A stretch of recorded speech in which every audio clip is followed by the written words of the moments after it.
हरे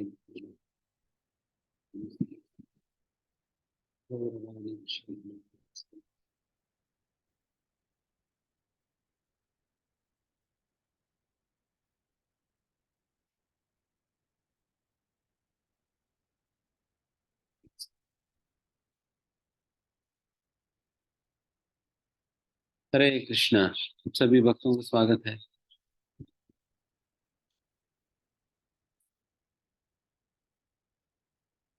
कल के दिन हम 11वां 12वां और 13वां अध्याय, 3 अध्याय हमने चर्चा किया। शॉर्ट शॉर्ट चैप्टर्स है, तो वैसे ही आज भी 13 14 15 सॉरी 13वां अध्याय में 14 15 एंड 16 चैप्टर्स आज हम चर्चा करेंगे। ये भी बहुत शॉर्ट शॉर्ट चैप्टर्स है, 20 श्लोकास या उससे ज्यादा से, तो हम इजिली कवर कर सकते हैं।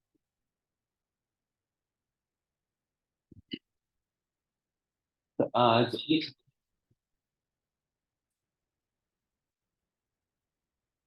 आज हम 14 चैप्टर से शुरू करेंगे। 14 चैप्टर में बेसिकली ये 3 गुणों के विषय में वर्णन, the 3 modes of material nature, प्रकृति का 3 गुणों के विषय में वर्णन है। तो यहाँ से हम आज शुरुआत करेंगे।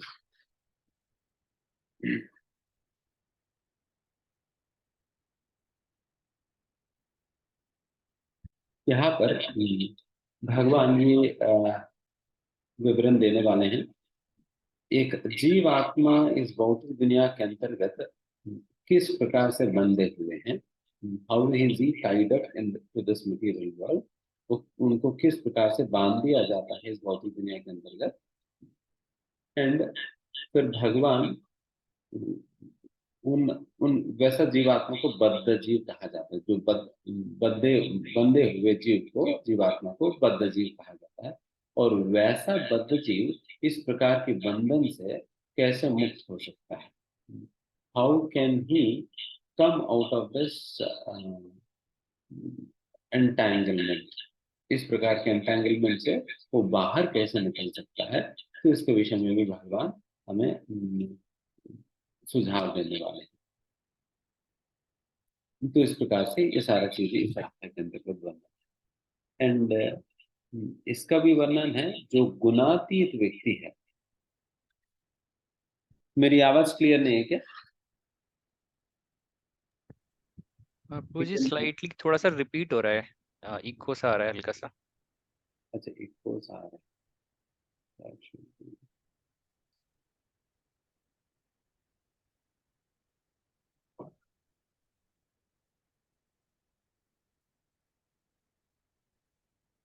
हरे कृष्ण। बेटर? यस प्रभु जी। इको तो नहीं आ रहा अभी? अभी नहीं आ रहा। Thank you.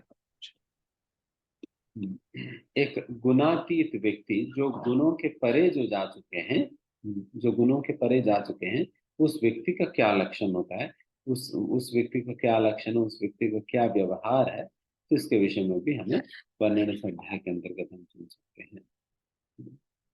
ठीक है। पहले ये 3 गुण क्या होता है।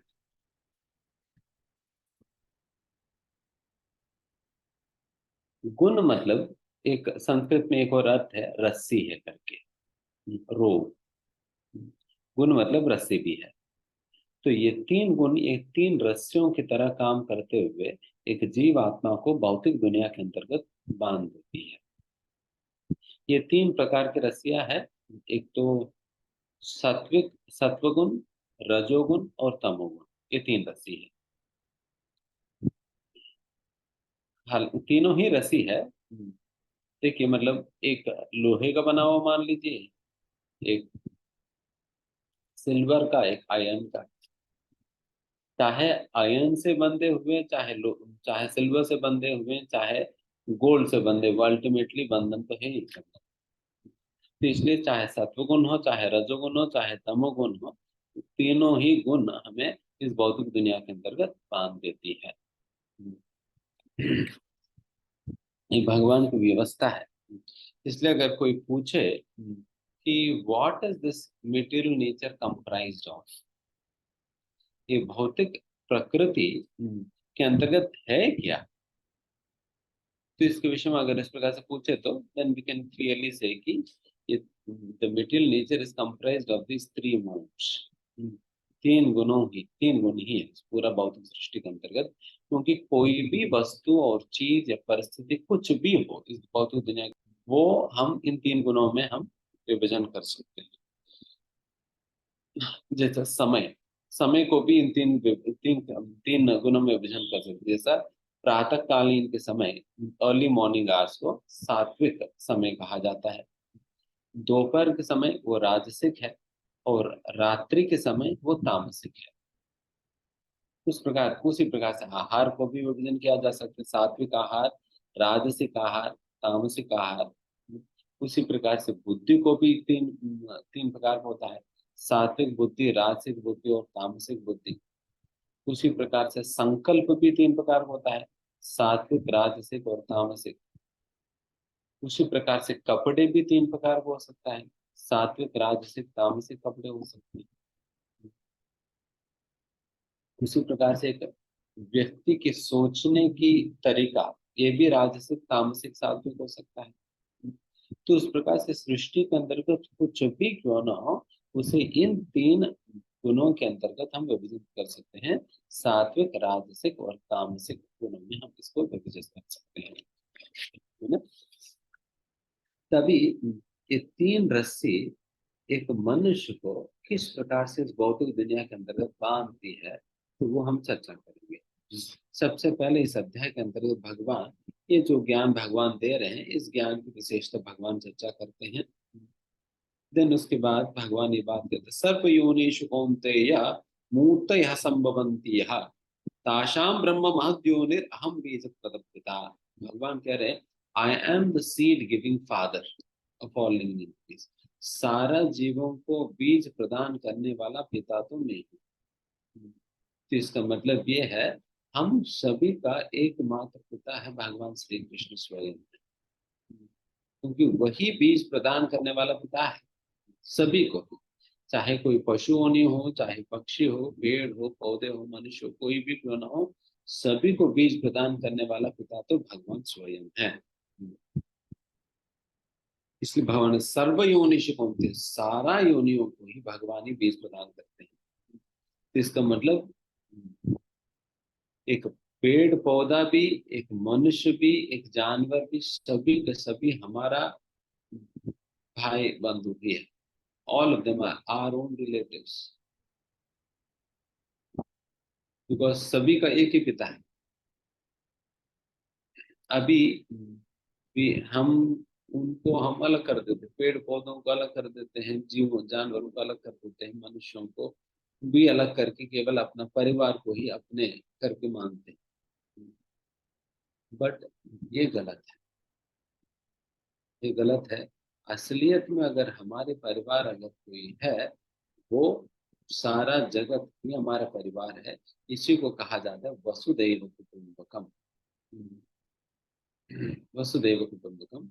And this is what is real renunciation. असलियत में संन्यास का यही मतलब होता है। संन्यास का मतलब यही होता है। कई बार लोग सोचते हैं संन्यास मतलब जो व्यक्ति, वो व्यक्ति है जिसने अपने परिवार को छोड़ा है। बट असलियत में संन्यास का ये मतलब होता है, वो परिवार को छोड़ने वाला सन्यासी नहीं है, बल्कि परिवार को बड़ा करता है। उनके परिवार अभी इतना बढ़ चुका है कि इस जगत के अंतर्गत कोई भी क्यों ना हो, चाहे पेड़ पौधे हो, चाहे जानवर हो, चाहे मनुष्य हो, वो सारे ही उनका परिवार के बन जाते हैं। हमारे लिए हमारा परिवार चार दीवारों के बीच में जो भी तीन चार लोग हैं, वही हमारे परिवार के हम मानते हैं।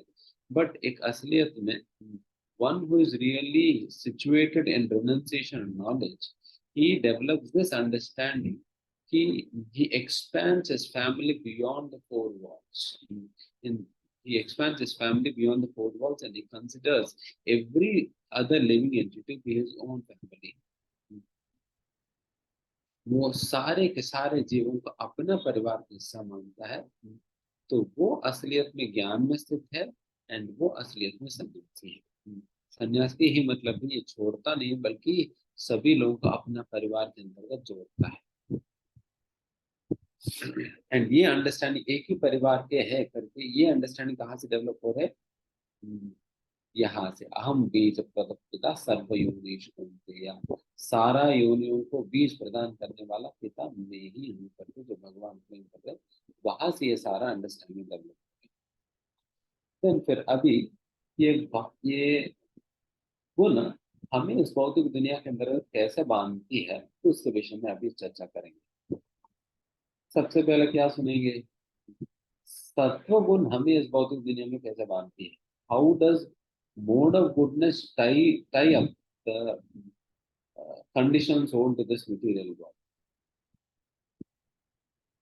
बात यह है कि सत्व गुण भी हमें इस भौतिक दुनिया के अंदर बांधती है। तो ये कैसे बांधती है? सत्वं रजस्तमयति, सॉरी, तत्र सत्वं निर्मलत्वात् प्रकाशं मनामयं सुखासंगेन बध्नाति ज्ञानसंगेन च नघः। भगवान कहते हैं सुख संगेन बध्नाति ज्ञान संगेन च नघः। ये सत्व गुण के ये दो लक्षण, ज्ञान और सुख, ज्ञान और सुख ये दो लक्षण है सत्व गुण का। ये सुख यही हमें इस भौतिक दुनिया के अंतर्गत बांध देती है। जब व्यक्ति सत्व गुण में स्थित होता है, then व्यक्ति एक प्रकार के सुकून की अनुभव करता है। he feels some sort of happiness out of this सत्वगुण। सत्वगुण में स्थित होने के कारण वो एक प्रकार के सुकून की अनुभूति करता है। ये जो सुकून की अनुभूति करता है, वो उस व्यक्ति को आध्यात्मिकता की ओर बढ़ने में रोक देती है, आध्यात्मिकता की ओर आगे बढ़ने से रोक देती है। ये जो सुकून की अनुभूति ये व्यक्ति करता है, जो भौतिक सत्व गुण के संपर्क में रहने के कारण, ये एंड फिर ये व्यक्ति एक सुकून की अनुभूति करने के कारण वो सोचता है कि मुझे और क्या करने की जरूरत है। What else do I need to do? There is nothing that I need to do. I'm already satisfied. मैं संतुष्ट हूँ, मैं ठीक है, और क्या करना है? ताकि वो भगवान की सेवा के लिए प्रयास करना वो छोड़ देता है। भगवान की सेवा के लिए वो प्रयास करना, ये सुख उन्हें छुड़वा देता है। भगवान की सेवा वही व्यक्ति कर सकता है जो लालची। असलियत में भक्ति में आगे बढ़ने का एक ही कीमती हमें चुकाना होता है, वो है लालच। लौल्यम एकम मूल्यम, एक ही वस्तु से आप भगवान को खरीद सकते हैं, वो है लालच से आप भगवान को खरीद सकते हैं।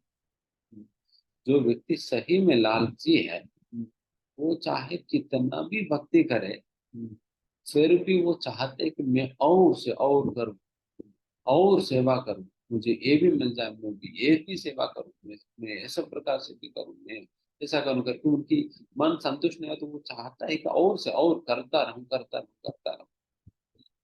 तो इस प्रकार से जो जिस व्यक्ति के मन इस प्रकार से भगवान के प्रति भागता है, दौड़ता है लालच के कारण, वही व्यक्ति अल्टीमेटली भगवान को प्राप्त करने वाला है। बाकी ये जो सत्वगुण वाला व्यक्ति, वो लालची नहीं होगा। वो सोचता है कि यार बहुत हो गया, मौका तो 16 कर दिया तो हो गया ना, हम सेटिस्फाइड, हैप्पी हो। तो जी 2 माला, अरे प्रभु जी क्या करना है, 16 माला हो गया है, क्या आप भी पीछे पड़े रहते हो? क्यों इतना करना है, क्या करना है? तो इस प्रकार से सोचने वाले व्यक्ति कभी, लालच होना, लालच होना होगा, तभी व्यक्ति भक्ति में आगे बढ़ेगा। बिकॉज लालच होने पे क्या होगा ना, कि grabs every opportunity that goes by। हर एक मौका जो भी उनको उनके नजदीक में आता है, वो हर एक मौका को पकड़ पकड़ कर छीन ले, हर एक मौका को छीन। तो उस प्रकार के लालची होना होगा अगर असलियत में भगवत प्राप्ति करना है। बट ये सत्वगुण वाला व्यक्ति वो तो संतुष्ट है, ठीक है प्रभु जी इतने में खुश है, बहुत ज्यादा भी नहीं करना चाहिए, अति ठीक नहीं। तो ये व्यक्ति इस प्रकार है। ये रजोगुण वाला क्या करे?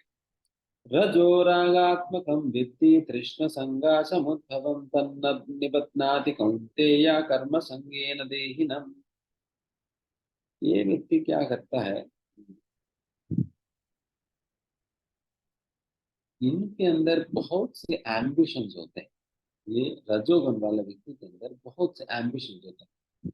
मुझे ना हाँ, मुझे आईएएस ऑफिसर बनना है, मुझे अंबानी के छोटा भाई बनना है, मुझे हाँ, ये बनना है वो बनना है, मुझे प्रधानमंत्री बनना है। तो जिस प्रकार से एक बहुत मतलब एक एम्बिशन लेकर चलता है, बहुत स्ट्रॉन्ग एम्बिशन। तो इस प्रकार के स्ट्रॉन्ग एम्बिशंस के कारण वो केवल अपना एम्बिशंस को पूरा करने में ही उनका सारा समय शक्ति सब कुछ लग जाता है, लग जाता है। इस प्रकार के लोग हमेशा व्यस्त रहेंगे, उनके पास थोड़ा सा भी समय भक्ति के लिए रहता नहीं है। इनके पास थोड़ा भी शक्ति भी बचता नहीं भक्ति के लिए, बिकॉज उनकी सारा शक्ति और समय रजोगुण ने, रजोगुण के द्वारा उत्पन्न ये जो एम्बिशंस ने खा लिया। इनके पास भगवान के लिए कुछ नहीं बचा। जब भी उनसे पूछो वो यही कहेगा, प्रभु जी क्या करूं प्रभु जी, मैं वैसा तो चाहता तो उनको भक्ति करना, बट क्या करूं मैं, तो समय ही नहीं मिलता प्रभु जी, आप बताओ क्या समय निकाल सकते। देन फिर जब मैं ऐसा पूछता हूँ, देन फिर वो 10 चीज गिनाए, प्रभु जी आप ही बताओ इतने सारी चीजें हैं।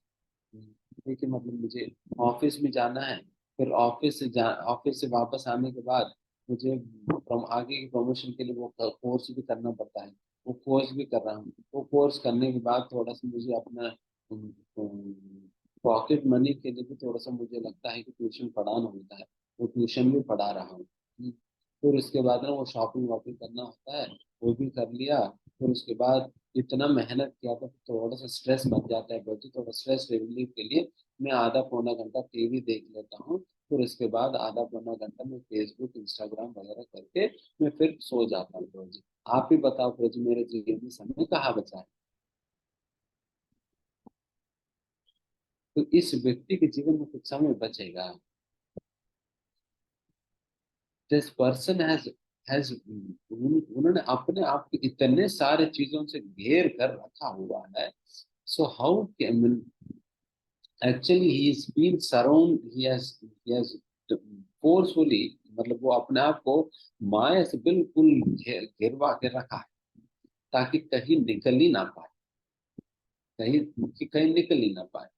तो इस प्रकार के लोगों की बुद्धि में इतना लालच भौतिक चीजों के प्रति भरा रहता है कि they find themselves very much preoccupied, they do not get time for Krishna। भगवान कृष्ण के लिए समय ही नहीं निकाल पाते इस प्रकार के।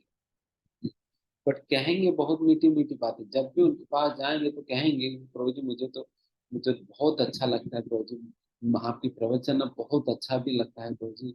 एंड ना प्रभु जी मैं चाहता हूँ कि खूब अच्छा भक्ति करूं, बट क्या करूं पता नहीं, मेरा जीवन ऐसा हो गया। जीवन ऐसा भगवान ने नहीं किया, आपने अपना जीवन कैसा बना दिया। आपकी इतने सारे इच्छाएं, इतने सारे एम्बिशंस है, इन सारे एम्बिशंस को लेकर आपने ही तो अपना जीवन किस प्रकार से बिगाड़ा है। बीच में भगवान को क्यों ले आते? भगवान जब बुलाएंगे तब आ जाएंगे, जब भगवान चाहे तो हमें समय मिल जाएगी तब कर लेंगे। भगवान ने चाहा कि आप माला मत करो करके, ये भगवान की इच्छा है, आप माला नहीं कर, तो फिर क्यों नहीं कर रहे?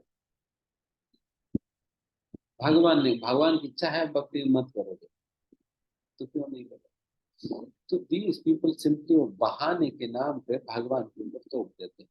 बेचारे भगवान तो साइलेंट रहते हैं, तो उन्हीं के ऊपर डाल देते हैं सारा कीचड़।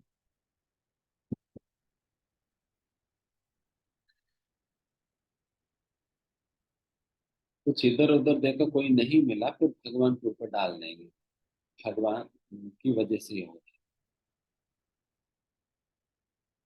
तो ऐसे ही बेचारे इनोसेंट है भगवान, चुप बैठते हैं, ठीक कोई बात नहीं, डालो कीचड़, इतने सारे जन्म से तुम्हारा कीचड़ तो उठा ही रहा हूँ, इस जीवन में भी डालो, और फिर भगवान झेलते हैं। तो इसलिए हमें सेल्फ रिस्पॉन्सिबल बनना होगा, सेल्फ रिस्पॉन्सिबल, जिम्मेदारी खुद उठानी, we should own the responsibility, हमें ओन करना चाहिए रिस्पॉन्सिबिलिटी। यस, मेरा जीवन में जो कुछ भी हो रही है उसका रिस्पॉन्सिबिलिटी मेरी है, क्योंकि मैंने इस प्रकार की कार्य किया है जिसकी वजह से मुझे इस प्रकार के परिणाम मुझे झेलना पड़ रहा है। इस प्रकार से व्यक्ति को समझना, अपन कर्म भूंजा समझ, अपन कर्म, मेरी ही द्वारा की गई कर्मों को मैं भुगत, इस प्रकार से समझना होगा, इस प्रकार समझना होगा। बीच में भगवान ने कुछ नहीं किया, भगवान तो आपको बहुत अच्छा जीवन दिया है, और इस प्रकार से बिगाड़ने का अ, हम लोगों ने किया है। भगवान तो सुंदर जीवन दिया है, भगवान तो अद्भुत जीवन दिया है, बट हमने बिगाड़ा। इसलिए भगवान के ऊपर आप, हमें हमें नहीं थोपना है, हमें समझना होगा कि मेरा गलती है। Only when we accept our fault we can, we will make an effort to come out of that fault. जब हम अपना गलती मानेंगे तभी जाकर हम उस गलती से निकलने का प्रयास करेंगे। जब तक हम अपना गलती स्वीकार नहीं करेंगे, वो दूसरों के ऊपर थोपते रहेंगे, भगवान के ऊपर थोपते रहेंगे, तब तक आप कभी उस गलती को सुधार ही नहीं पाओगे। द वेरी फर्स्ट, वॉइस अभी भी ब्रेक हो रहा है क्या, कोई कोई कह रहे, दैट्स अ अभी तो आ रहा है, बिल्कुल सही आ रहा है। थिंक आ रहा है।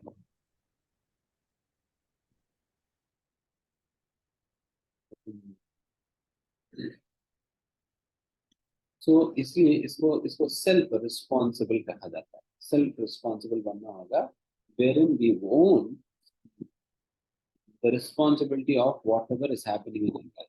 जो कुछ भी हमारे जीवन में हो रहा है उसकी जिम्मेदारी हमें खुद ओन करना होगा, और फिर हमें समझना होगा, तभी जाकर हम इम्प्रूव करने का प्रयास करेंगे, नहीं तो ब्लेम गेम खेलते रहेंगे। तो इस प्रकार से ये जो रजोगुण वाला व्यक्ति is all the time doing nonsense, ये all the time busy doing nonsense, ये रजोगुण वाला। ये तमोगुण वाला व्यक्ति क्या करता है, ये कुछ करता ही नहीं है। ये तमोगुण वाला व्यक्ति क्या लक्षण है, तमस्त्वज्ञानजं विद्धि मोहनं सर्वदेहिना प्रमादालस्य निद्राभिस्तन्निबध्नाति भारत। ये तमोगुण वाला व्यक्ति वो बहुत आलसी है और सोता रहता है, रात भर सोएगा, सुबह 9 बजे के आसपास उठेगा, थोड़ा ब्रश करके ब्रेकफास्ट कर लेगा, और ब्रेकफास्ट के बाद वो मम्मी से कहेगा मम्मी ब्रेकफास्ट करके बहुत थकान लग रही है, थोड़ा सा सोने दो, करके फिर वो जाकर फिर 10 बजे दोबारा लेट, फिर कहेगा मम्मी जो ना वो बहुत रोशनी आ रही है अंदर, वो खिड़की बंद करके वो ब्लाइंड, ब्लाइंड होता है ना विंडोज, वो ब्लाइंड कर दे, उसके ऊपर वो कर्टेन भी लगा दें ताकि रोशनी आए ना, मैं हमेशा अंधकार में मर जाऊं। तो इस प्रकार से आप बना दो, तो मैं ताकि सोता रहूं। एंड याद रखना, दोपहर को उठाना मत भूल, दोपहर को मुझे लंच खाना होगा, तो दोपहर को उठेगा और खूब अच्छा से लंच करेगा, फिर कहेगा कि इतना खाया तो फिर नींद आएगा ही ना, करके दोबारा जाकर सो जाए। तो दिस पर्सन, वो केवल सोने में और आलसीपन में उनका सारा जीवन बर्बाद,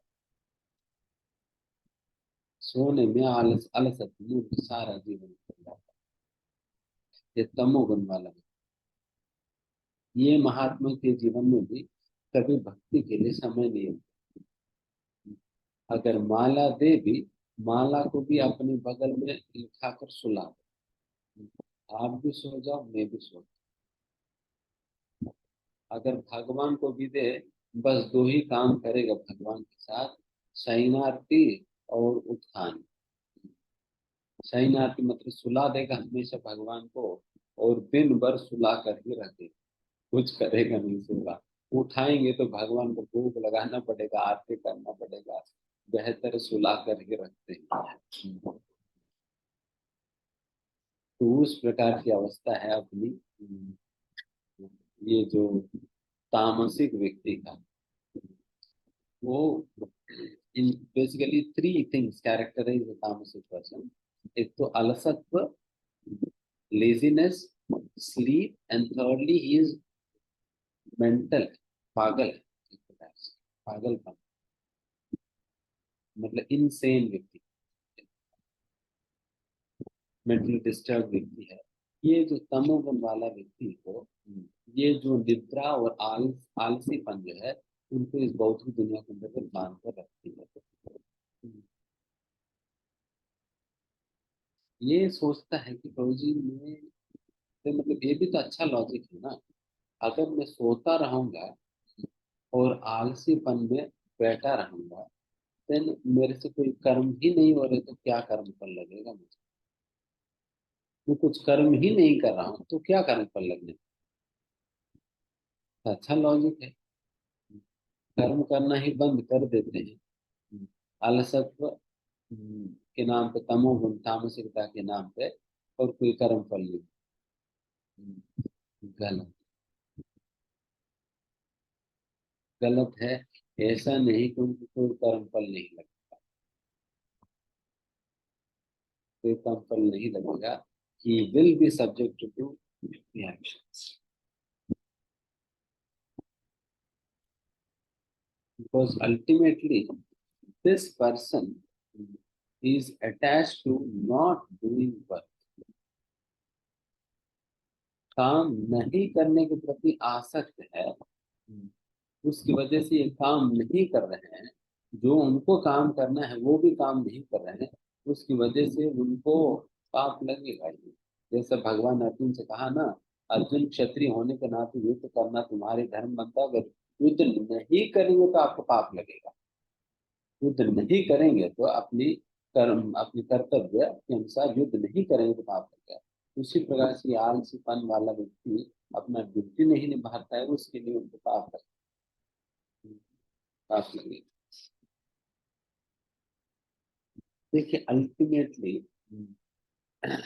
ये भी तो बात है, चाहे व्यक्ति कुछ भी ना करे, कुछ भी ना करे, बट ये कुछ एक्टिविटीज शास्त्र में कहा जाता है, कुछ एक्टिविटीज को उनको करना ही पड़ता है। जैसे कि उन्हें पानी पीना पड़ता है या नहीं, चाहे कितना आलसी व्यक्ति क्यों ना हो, उनको पानी पीना पड़ता है, खाना खाना पड़ता है, एंड कम से कम बाथरूम जाने के लिए तो चलना पड़ता है। और कुछ भी खाना पकाना है तो गर्म करना पड़ता है। इन सारा क्रियाओं में कई सारे पाप जुड़े हैं। जैसे कि पानी पीते वक्त कितने सारे छोटे छोटे कीड़े जो है हम पी जाते हैं, उसकी वजह से वो सारे मरते हैं। एंड उसी प्रकार से खाना पकाते वक्त भी कितने सारे कीड़े मरते हैं।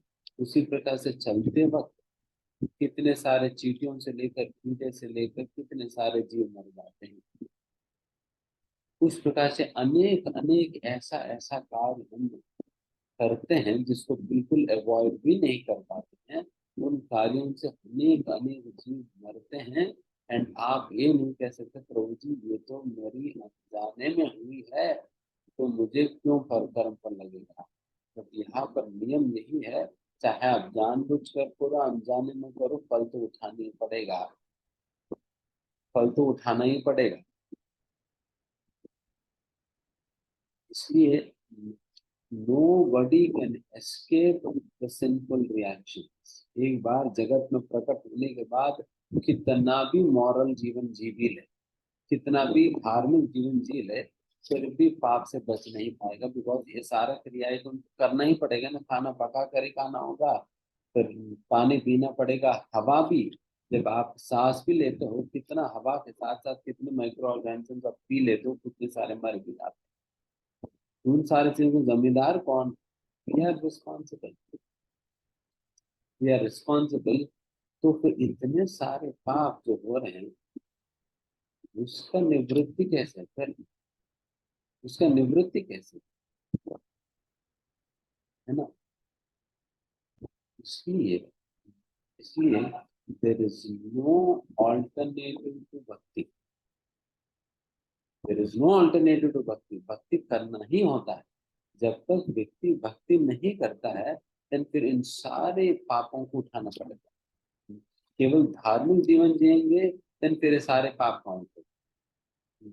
अगर जब व्यक्ति भक्तिमय जीवन जीता है, then how how it works की, तब क्या होता है कि वो चलता है किस लिए?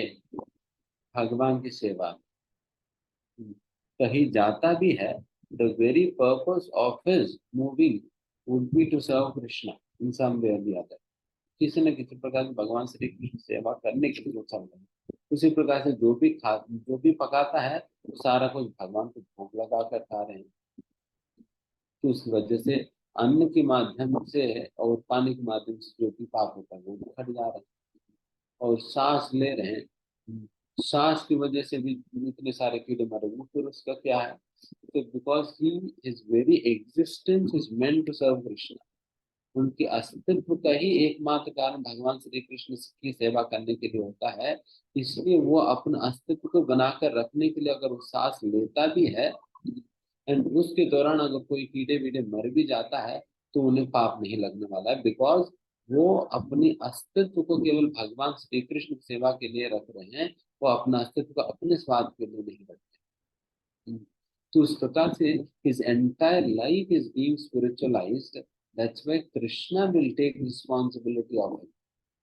भगवान श्री कृष्ण उनकी रिस्पॉन्सिबिलिटी कृष्ण ही बता रहे हैं, हे अर्जुन, अगर आप मुझे समर्पित करेंगे, अहम ताम सर्व पापेभ्यो, तुम्हारे सारे पापों का रिस्पॉन्सिबिलिटी मैं लूंगा। अहम ताम सर्व पापेभ्यो मोक्षयिष्यामि, आपको सारे पापों से मुक्त करने का रिस्पॉन्सिबिलिटी मेरी है। तो भगवान कह रहे हैं।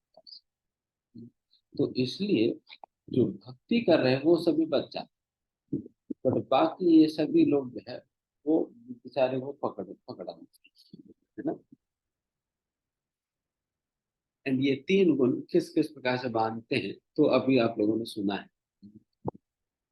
तो अभी ये तीन गुण के बीच में हमेशा एक कंपटीशन चलता रहता है।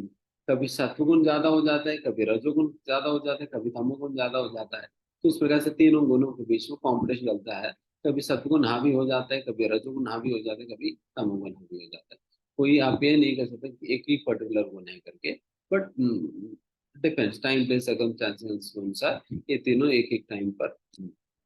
बट अल्टीमेटली कौन सा गुण हावी हो रहे हैं वो किसके ऊपर निर्भर है? आपकी चॉइस के ऊपर निर्भर है। आपकी चॉइस के ऊपर निर्भर है, आप किस प्रकार के गुणों का संपर्क में आप रहने का प्रयास कर रहे हो, उसके आधार पे आप उस गुण में प्रधानता रहेंगे। जैसा कि that's why a person is always advised to choose sattvic things in his life. हमेशा हमें सात्विक चीजों का अपना जीवन में चूज करने का प्रयास करनी चाहिए। इस प्रकार से सात्विक चीजों का हमेशा चूज करेंगे, देन हमेशा हम सत्व गुण के संपर्क में रह पाएंगे। इसलिए देन हमेशा हमारे मतलब हम सत्व गुण में रह, इसलिए सत्व गुण की चीजें छोड़ने के लिए कहा जाता है ना। अभी ये सत्व रजो और तम गुण में रहने पे क्या परिणाम है? Short term and long term results of सत्व रजन तमो। सबको उनका short term long term result क्या है वो सारा बताई जाएगी। सत्व गुण अगर ले तो सत्वगुण की शॉर्ट टर्म मतलब सत्वगुण में कोई भी कार्य करने पे उसकी तुरंत इमीडिएट प्रभाव क्या रहेगा, हमारा शुद्धिकरण होगा और किसी भी प्रकार के तनाव हम फील नहीं करें, किसी प्रकार की तनाव हम फील नहीं करें। एंड उस प्रकार की सात्विक गुण में स्थित होकर कार्य करने पे हमारा ज्ञान भी बढ़ेगा। तो ये सारा कुछ इमीडिएट रिजल्ट है। फिर अल्टीमेट रिजल्ट क्या है, लॉन्ग टर्म रिजल्ट क्या है, सत्व गुण में रहने वाला व्यक्ति वो ऊपर की लोकों की ओर जाता है। मरने पे वो ऊपर की ऊर्ध्वम गच्छन्ति सत्वतः, ऊर्ध्वम ऊर्ध्वम मतलब ऊपर के लोकों में सत्वगुण वाला व्यक्ति ऊपर के लोकों में जाता है। तो रजोगुण वाला व्यक्ति की इमीडिएट रिजल्ट क्या है, रजोगुण में अगर कोई भी कोई कार्य करता है, उनको दुख की, तनाव की अनुभूति होती है, फील डिस्ट्रेस एंड उनके अंदर लोभ बढ़ जाता है, लालच बढ़ जाता है। एंड फिर उनकी लॉन्ग टर्म रिजल्ट क्या होगा, वो मध्य तिष्ठति राजसः, वो मध्य मतलब मध्य लोक में ही, इसी पृथ्वी लोक में ही वो रहता है। इसी पृथ्वी लोक में ही वो उनके अपने कर्मों के अनुसार कोई सुअर हो, कॉकरोच हो, बिल्ली हो, चूहे हो, शेर हो, मनुष्य हो, बनेगा इसी पृथ्वी पे। ये रजोगुण वाला व्यक्ति। एंड तमोगुण वाला व्यक्ति का,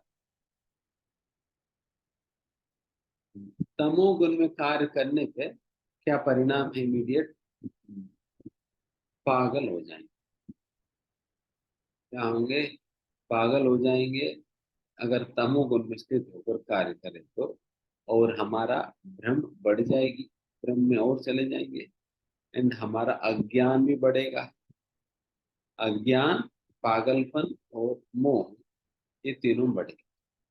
और फिर लॉन्ग टर्म रिजल्ट क्या होता है, ये हम निम्न लोकों में, नीचे के लोकों में जाने लगेंगे, नीचे के लोकों में जाने लगेंगे, नारकी लोकों में,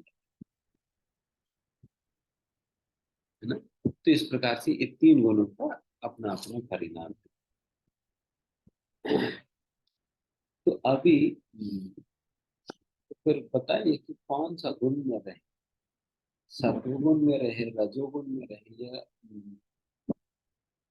तमोगुण में रहे। बेसिकली बात ये है, भगवान अर्जुन से कहते हैं, हे अर्जुन,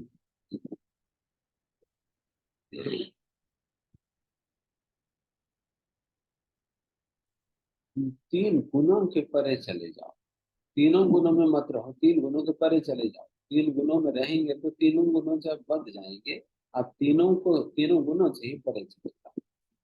तो फिर एक गुणात्मक व्यक्ति के विषय में आगे चर्चा होने वाली है।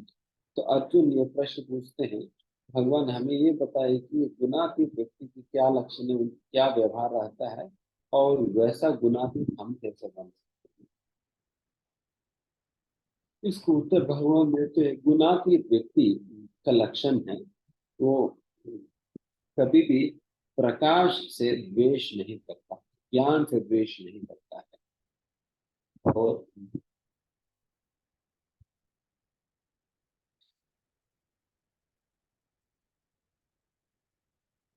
ये गुणातीत व्यक्ति की व्यवहार कैसे रहता है, ये गुणों की प्रभाव से वो प्रभावित हुए बिना वो उदासीन रहता है, वो न्यूट्रल रहता है। एक गुणातीत व्यक्ति के लक्षण, तमोगुण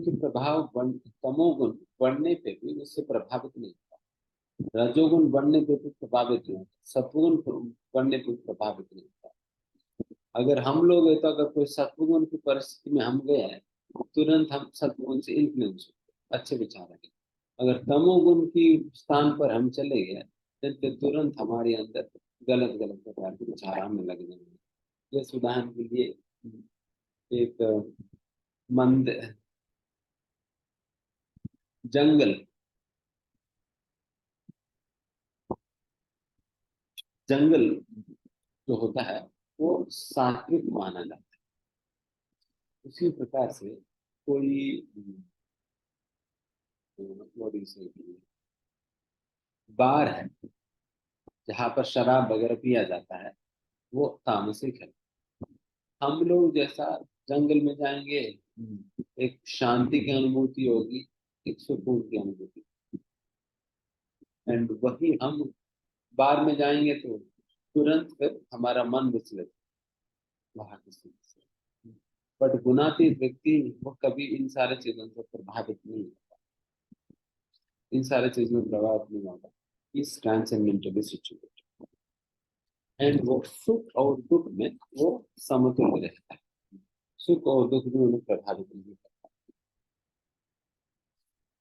एंड वो पत्थर को सोने को एक समान दृष्टि से देखेगा, गुणातीत।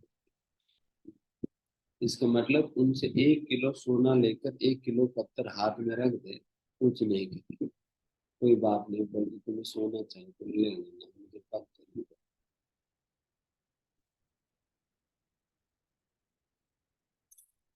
ऐसा करेगा?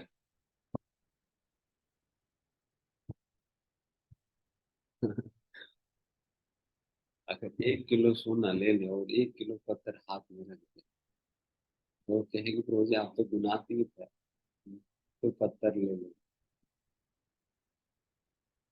देखिए, as far as he is concerned, it doesn't matter to him. But as far as Krishna service is concerned, it matters a lot. जहां तक भगवान श्री कृष्ण की सेवा संबंधित है, तब तो लड़ जगह पर पकड़े, नहीं मेरा सोना सोना वापस करो, फिर वो पकड़ेगा छोड़ेगा। बट जहां तक उनकी बात है, उनको कोई मतलब नहीं सोने से पत्थर से। तो भगवान की बात है, देन वो तो छोड़ेगा।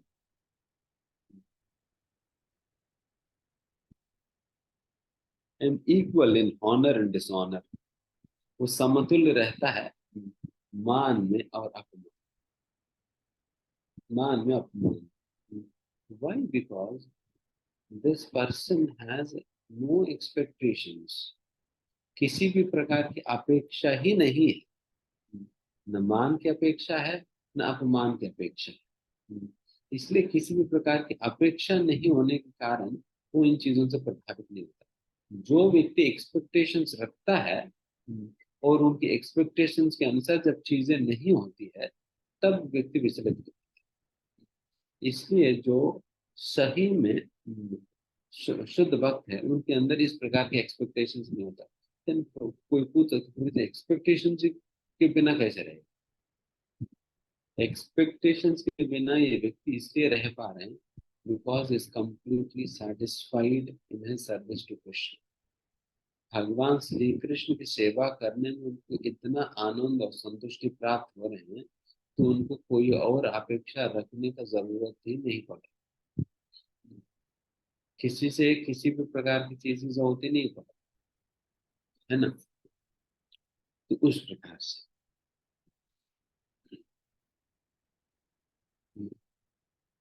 देखिए,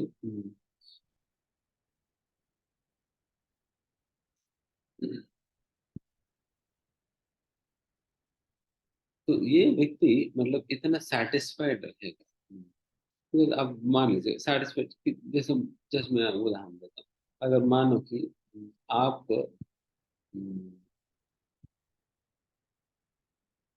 आप मान लीजिए कि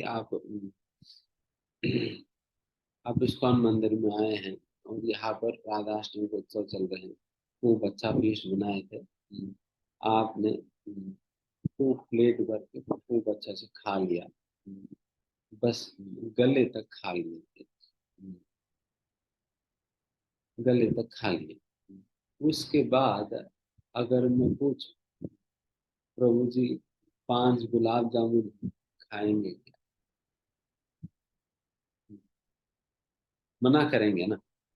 ऑल दो गुलाब जामुन में बी योर फेवरेट, बट फिर भी आप मना करें, because you are full, because आप फुल हो।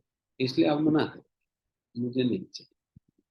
बट हम जैसे लालची तो कहेंगे कि प्रभु जी कोई बात नहीं, आप लेकर आए तो पॉलिथीन में डाल दें, हम घर ले जाएंगे, बाद में खा लेंगे।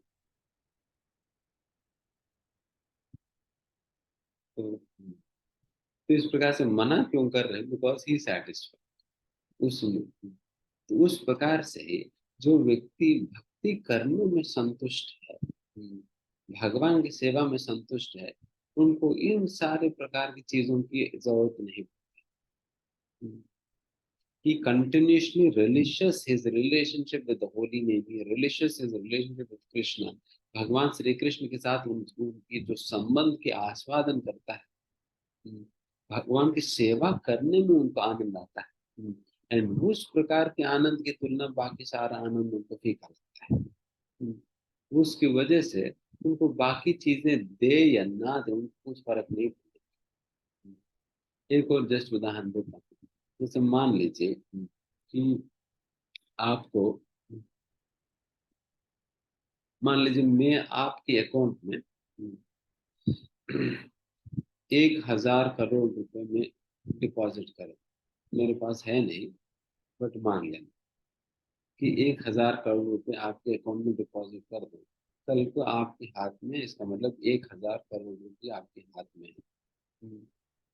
देन क्या आप 1 रुपए आप खो जाने पे आप रो पड़ेंगे? नहीं रोएंगे, बिकॉज आपके पास कितना है? 1,000 करोड़ है, जिसके सामने 1 रुपए का कोई भी कीमत नहीं, कोई भी कीमत नहीं। अगर उसी प्रकार से 1 रुपए दान में मिल जाए, पार्टी मनाएंगे? नहीं, बिकॉज 1,000 करोड़ रुपए के सामने 1 रुपए की कोई कीमत नहीं। इसलिए इस भौतिक दुनिया की आनंद वो 1 रुपए के समान है। एंड ये जो आध्यात्मिकता में जो आनंद जो प्राप्त होता है, वो 1,000 करोड़ रुपए के बराबर। इसलिए जो शुद्ध भक्त को वो आनंद मिले या ना मिले, उनको कुछ फर्क ही नहीं पड़ने का। समुद्र से बूंद निकालो, बूंद डालो, कुछ फर्क नहीं। उस प्रकार से देन ऐसा अद्भुत गुणातीत के स्तर पर कैसे पहुंचेंगे? हमारा भी समुद्र कैसे बनेगा? प्रभु जी वो वाला स्ट्रैटेजी बताओ, कैसे 1,000 करोड़ हमारे अकाउंट में आ सकते? वो स्ट्रैटेजी अभी भगवान बताने वाले हैं। गुणातीत व्यक्ति भगवान कहते हैं, माम च यो व्यभिचारेण भक्ति योगेन सेवते स गुणान समतीत्येतान ब्रह्म भूयाय कल्पते। भगवान कहते हैं, जो भी व्यक्ति अव्यभिचारिणी भक्ति करता है, वो व्यक्ति गुणातीत स्थिति में पहुंच जाता है, सारे गुणों के अतीत हो जाता है। तो इस प्रकार से क्या करने पे? अव्यभिचारिणी भक्ति करने पे। अव्यभिचारिणी भक्ति का मतलब ये होता है, व्यभिचार मतलब स्त्री का पति होते हुए भी किसी और अन्य पुरुष के साथ संबंध रखने को व्यभिचार कहा जाता है। अब व्यभिचार मतलब जो स्त्री अपने पति के सिवा किसी और के साथ किसी भी प्रकार के संबंध नहीं रखती, उसको अव्यभिचार। एंड भगवान यहाँ पर कह रहे हैं अव्यभिचारिणी भक्ति। एक बार भगवान श्री कृष्ण को अपना स्वामी के रूप में स्वीकार करने के बाद कहीं इधर उधर नजर नहीं मोड़ता है। नजर नहीं मोड़ता है। ऐसा नहीं कि प्रभु जी थोड़ा सा लक्ष्मी जी की कृपा की कमी लग रही है हमारे बिजनेस में, तो हम सोच रहे हैं कि लक्ष्मी जी का पूजा कर पाए। प्रभु जी मेरे बेटे पे सरस्वती मैया का कटाक्ष नहीं है, तो हम सोच रहे सरस्वती जी के पास जाएं। प्रभु जी हमारा जीवन में बहुत सारे विघ्न आ रहे हैं, गणेश जी से बात करनी, क्या साथ चलेंगे? तो इस प्रकार से कभी गणेश जी, कभी सरस्वती मैया, जिनके साथ जब जो काम पड़ता है उनको पाल देता है। इनको उनको न सरस्वती से कोई सरस्वती जी से कोई मतलब है, ना लक्ष्मी जी से कोई मतलब है, ना गणेश जी से कोई मतलब है। उनको बस कि एक ही चीज से मतलब है, उनको अपना काम निकालने से मतलब है। उनको अपना काम निकालने से मतलब है। उस काम को निकालने के लिए इन सभी लोगों को यूज कर, कभी लक्ष्मी जी को पार्टी ज्वाइन कर लिया, कभी दुर्गा जी को पार्टी ज्वाइन कर लिया, कभी सूर्य भगवान को पार्टी ज्वाइन कर लिया, कभी गणेश जी को पार्टी ज्वाइन कर लिया, कभी कभी शनि देव को भी पकड़ लेते। उनको लगता है कि अगर शनि देव को ना पकड़ो तो वो मुझे पकड़ेगा, तो फिर हालत बिगड़ जाएगी। तो बेहतर है हम ही जाते। तो उस प्रकार से ये रोज पार्टी बदलता है। तो इसको कहा जाता है व्यभिचार। उसको कहा जाता है व्यभिचार। Simply choosing different different people, different मतलब अपना काम निकाल। अब व्यभिचारिणी भक्ति मतलब जिस प्रकार से एक पत्नी पति का कोई भी अवस्था हो, वो अपना पति का संग नहीं छोड़ती। ऐसा नहीं कि अरे मैंने तो आपसे तब शादी किया था जब आपकी सैलरी 2 लाख था, अभी तुम्हारा नौकरी ही निकल गया, अभी अच्छा नौकरी वालों को पकड़ूंगा ना, तुम्हारे साथ मैं क्यों रहूं। जिनका 3 लाख सैलरी उनको पकड़ूंगा, 2 लाख भी तुम्हें तो नहीं मिल रहा। 2 लाख जब था तब मैंने आपके पीछे पड़ा, अभी तो 2 लाख मिल नहीं रहे तो मैं किसी और के पीछे जाऊंगी। तो उस प्रकार से ये जो है वो पत्नी नहीं, she simply using her husband to fulfil her needs. वो अपना पति को उपयोग केवल अपना जरूरतों को पूरा करने के लिए उपयोग कर रहे हैं। जब पति का जरूरत नहीं रहा, उनको छोड़कर दूसरे के पास चले जा रही है कि जहां पर उनकी जरूरतें पूरा। तो इसको भी विचार। बट एक पतिव्रता स्त्री क्या करेगी, चाहे जो कुछ भी हो जाए, चाहे पति का बिजनेस ठीक रहे, पति का बिजनेस खराब हो जाए, पति बीमार पड़े, कुछ भी हो जाए, पति का संग नहीं छोड़ेगी। उसी प्रकार से हम भगवान श्री कृष्ण का संग किसी भी स्थिति में छोड़ेंगे नहीं। चाहे भगवान श्री कृष्ण हमारी कहने के हिसाब से हमारे इच्छाएं पूरा करे या पूरा ना भी करे, हमारी एक्सपेक्टेशंस के हिसाब से चले या ना भी चले,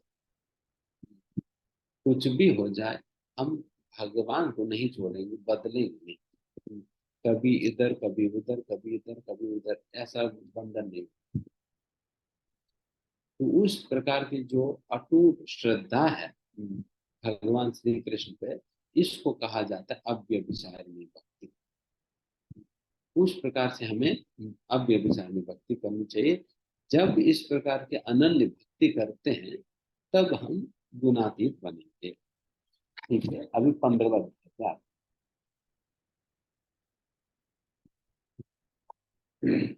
15वां अध्याय में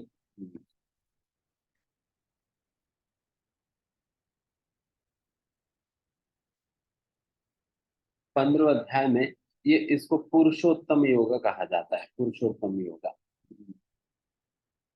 ये विशेष रूप से पुरुषोत्तम मास में, जैसे इस साल भी पुरुषोत्तम मास निकल चुका है, इस पुरुषोत्तम मास में प्रतिदिन ये पुरुषोत्तम योग नामक अध्याय का पूरा पाठ करते हैं रोज। तो पुरुषोत्तम योग है, विशेष अध्याय है जिसके अंदर हमें भौतिक सृष्टि का वर्णन आएगा। How this entire material creation is the working of this entire material creation, भौतिक संसार कैसे चल रही क्या है इसके विषय में वर्णन। अभी सुनिए। ऊर्ध्वमूलं मदशाकम् अश्वत्थं प्राहुरव्यं छन्दांसि यस्य पर्णानि यस्सं वेद स वेदवित्।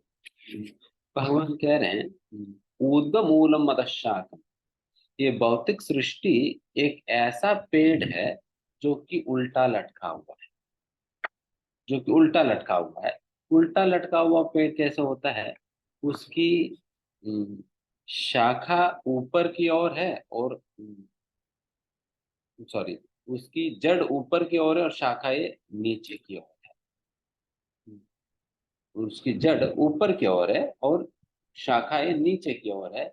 ये उल्टा पेड़ है। इस प्रकार का पेड़ आप लोगों ने कहीं देखा है क्या? नहीं, हमने देखा है। कहाँ देखा है? नदी के तट। नदी के तट पे देखने के लिए मिलता है। नदी के तट पे कैसे देखने के लिए मिलता है? नदी में जो भी पेड़ नदी के तट पे होता है उसको प्रतिबिंब जब नदी में देखते हैं, वहां पर वो पेड़ इसी प्रकार से प्रतीत होता है। उसकी जड़ ऊपर की ओर और उसकी शाखाएं नीचे की ओर प्रतीत होता है। तो ये इसको इसी को कहा जाता है ऊर्ध्व मूलम। मूलम मतलब जड़, ऊर्ध्व की ओर मतलब ऊपर की ओर, अधः शाखम शाखाएं, अधः मतलब नीचे की ओर। ये भौतिक भौतिक सृष्टि को इस प्रकार के पेड़ से तुलना किया जा रहा है। अभी प्रश्न थोड़ा सा ध्यान से सुनिए। थोड़ा सा टेक्निकल मतलब समझ लेंगे, वैसे तो आप सब बहुत बुद्धिमान लोग हैं।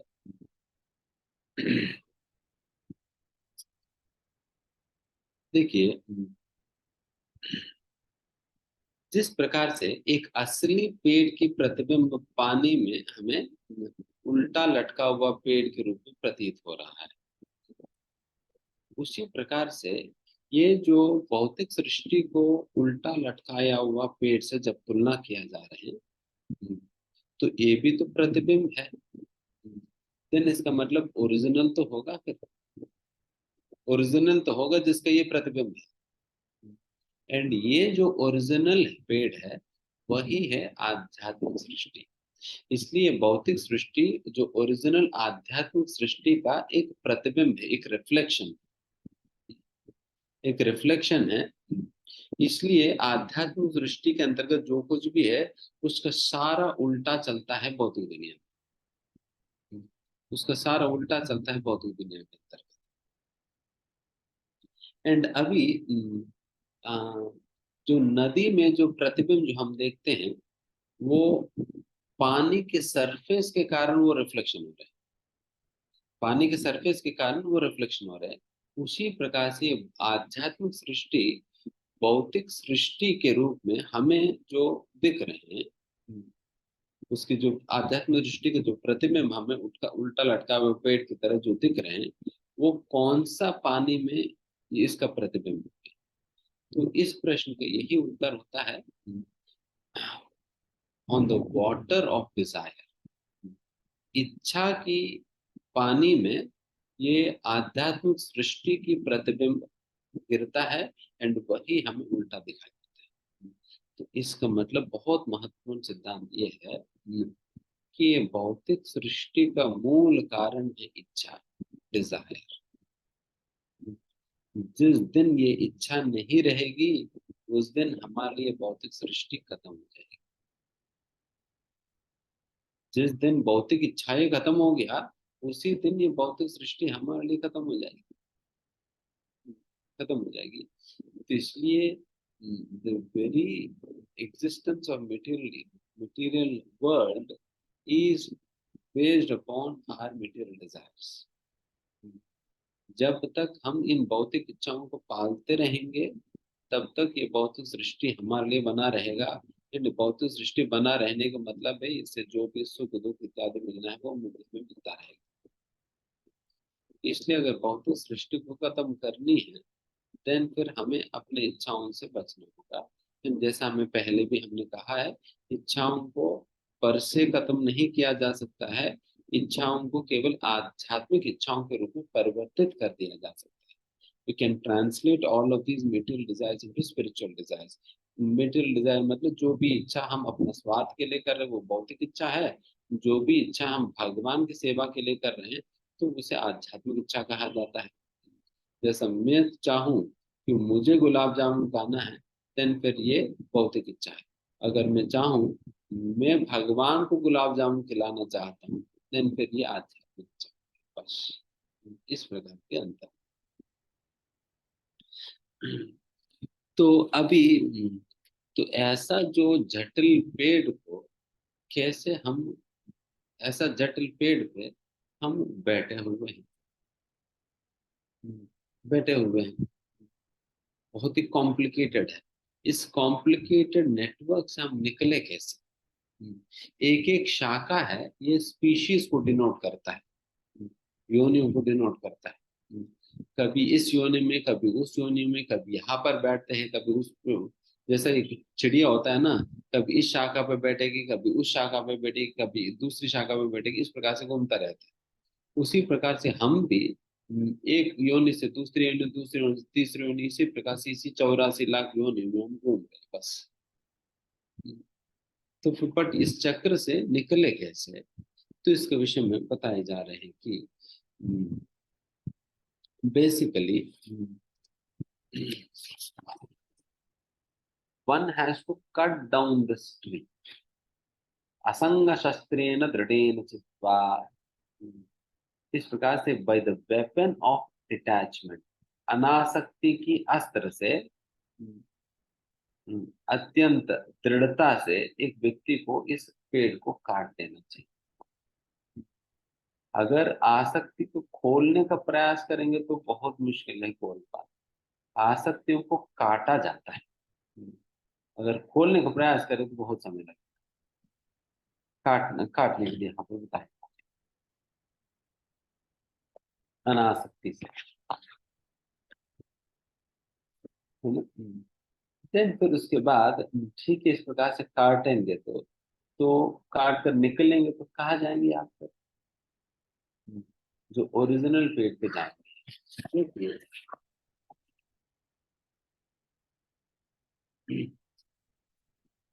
मान लीजिए कि ये जो पेड़ है आम की पेड़, आम की पेड़ है।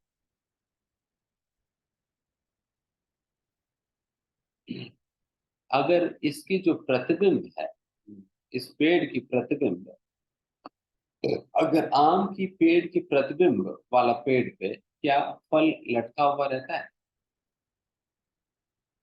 यस, उसके ऊपर भी तो फल होता है। बट अगर मेरा जैसा मुंह अगर सोचे कि मैं जाकर उन फलों को खा लूं, क्या प्रतिबिंब के ऊपर लगाए और फलों को मैं क्या कभी तोड़ सकता हूँ, कभी खा सकता हूँ? कभी नहीं। वो केवल फल दिखने के लिए फल लगता है, बट असलियत में वो फल होता नहीं है जिससे आप अपने आप को संतुष्ट कर सके। उसी प्रकार से इस भौतिक दुनिया के अंतर्गत आनंद रूपी फल आपको दिखाई देता है। आनंद रूपी फल लटकाया हुआ दिखाई पड़ता है जगह जगह पर, बट उन फलों को आप तोड़ कर खाने का प्रयास करेंगे तो वो तोड़ भी नहीं पाएंगे, न खा पाएंगे, संभव ही नहीं। उससे ना आपका पेट भरेगा, बिकॉज ये सारा भौतिक सृष्टि जो है केवल प्रतिबिंब है असली सृष्टि का। अगर उन फलों को खाना है, देन आपको असली पेड़ के पास जाना होगा, फिर वहां का फलों को काट कर आपको खाना, वहां के फलों को काट कर खाना होगा। उसी प्रकार से ही आपको आध्यात्मिक सृष्टि में ही जाकर या आध्यात्मिकता में ही आकर असली पेड़ का फलों को तोड़कर खाना, तब तक हमें कभी फलों को तोड़ पाएंगे, न कभी पा पाएंगे, न कभी हमें संतुष्टि मिल पाएगी।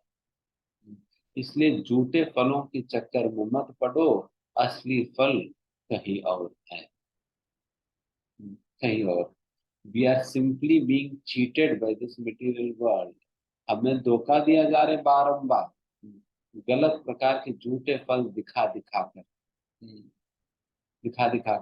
बट ये सारे झूठे फल है, उन फलों के चक्कर में मत पड़ो। असली फल है जो गीता भागवत में हमें भगवान दिखा रहे हैं, उन फलों को स्वीकार करो। ठीक है, देन फिर ये असली पेड़ कहाँ होगा, क्या है, इसके विषय में बताओ। तो इसके विषय में भगवान कहते हैं, ये अब भगवान अपने धाम के विषय में भी वर्णन करने लगे। न तद्भाषयते सूर्यो न शशांको न पावकाः यद्गत्वा न निवर्तन्ते तद्धाम परमं मम। भगवान कहते हैं, हे अर्जुन, मेरे धाम में किसी भी प्रकार की सूरज, चंद्रमा या बिजली की जरूरत है। सूर्य, चंद्रमा, बिजली की जरूरत नहीं पड़ता भगवान के धाम में, बिकॉज स्वयं प्रकाशमान है भगवान के धाम। Just as this world is characterized by darkness, similarly the spiritual world is characterized by brightness. जिस प्रकार से बाय डिफॉल्ट इस भौतिक दुनिया के अंतर्गत अंधकार है, जब तक सूरज से प्रकाश आकर इसके अंधकार को खत्म नहीं करेगी, तब तक यह अंधकार रहने वाली है। बाय डिफॉल्ट ये अंधकार है। उसी प्रकार से आध्यात्मिक दुनिया, वहां पर बाय डिफॉल्ट प्रकाश है, बाय डिफॉल्ट प्रकाश है। ये डिफरेंस है आध्यात्मिक सृष्टि में और भौतिक सृष्टि में। यहाँ पर जब तक आप अंधकार को खत्म करने के लिए और ब्राइटनेस के लिए जब तक कुछ एक्सटर्नल अरेंजमेंट नहीं होता, तब तक वो संभव ही नहीं हो पाता लाइट। इसलिए आपको बिजली बिल भरने की जरूरत नहीं पड़ता है आध्यात्मिक दुनिया में। बिजली बिल नहीं होता, जनरेटर की जरूरत पड़ेगी। वहां पर हमेशा बिजली चलती। वहां पर कैसे चलता है कि everything is luminescent, everything is luminescent in the sense कि हर चीज प्रकाशमान है। यहाँ तक भी वहां का सड़कें कैसे बनते हैं, यहाँ पर भौतिक दुनिया में सड़कें कैसे बनते हैं, पत्थर से और तार रोड बनता है। वो जो काले काले तार रोड बनता है, नहीं तो सीमेंट रोड बनता है, कि नहीं तो मिट्टी का रोड बनता है, उस प्रकार से बनता है।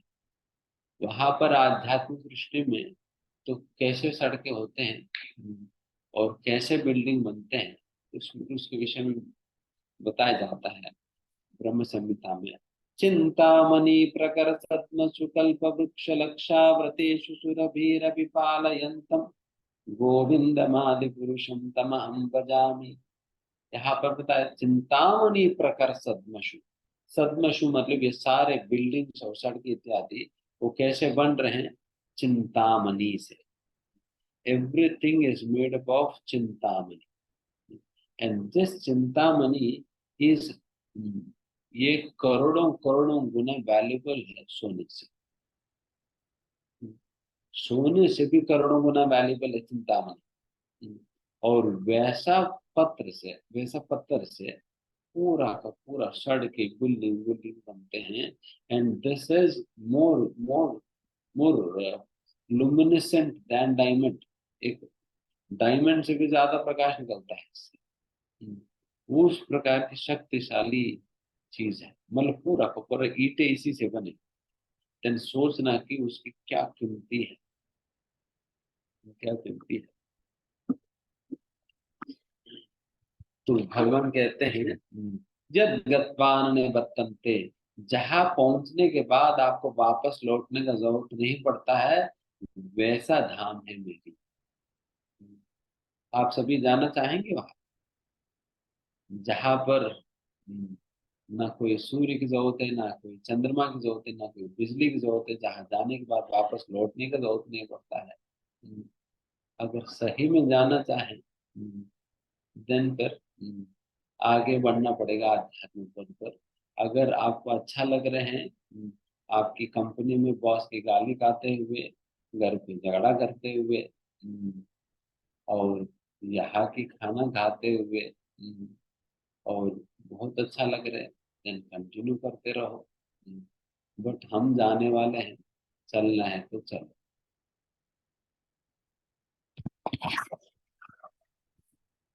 Because this that is the place. Because यहाँ पर रहकर कंप्लेन कर करके क्या फायदा। प्रभु जी ये ठीक नहीं है, प्रभु जी वो ठीक नहीं है, मेरे बॉस खराब है, मेरा पति खराब है, पत्नी खराब निकली है, बच्चे बात नहीं सुनते हैं, मेरे माता पिता मेरे दिमाग खा रहे हैं, प्रभु जी हमारा मेस में स्टूडेंट कम है, प्रभु जी हमें हम मम्मी पापा ने हॉस्टल में डाल दिया और ये मेस में खाना नहीं खिलाते हैं, वो विष पिलाते हैं, प्रभु जी ये सही में विष है। हमें भी जब बचपन में हॉस्टल में डाल दी, हम अपनी मम्मी से बारम्बार यही लड़ते थे कि एक बार तुम आकर, तब पता चलेगा क्या किताब। वे सब बेकार है। तो उस प्रकार से सभी कंप्लेंट ही कंप्लेन करते हैं। There is no point in simply complaining, because this world is so, आप इसी प्रकार के बेकार लोगों के बीच में ही रह रहे हैं। जो लोग धोखा देने वाले हैं, जो लोग ईर्ष्यालु हैं, जो द्वेष करने वाले हैं, जो सच नहीं बोलने वाले, इसी प्रकार के लोगों से तो हम घेरे हुए हैं। What is the point in keeping on complaining कि ये व्यक्ति ऐसा है, व्यक्ति वैसा है।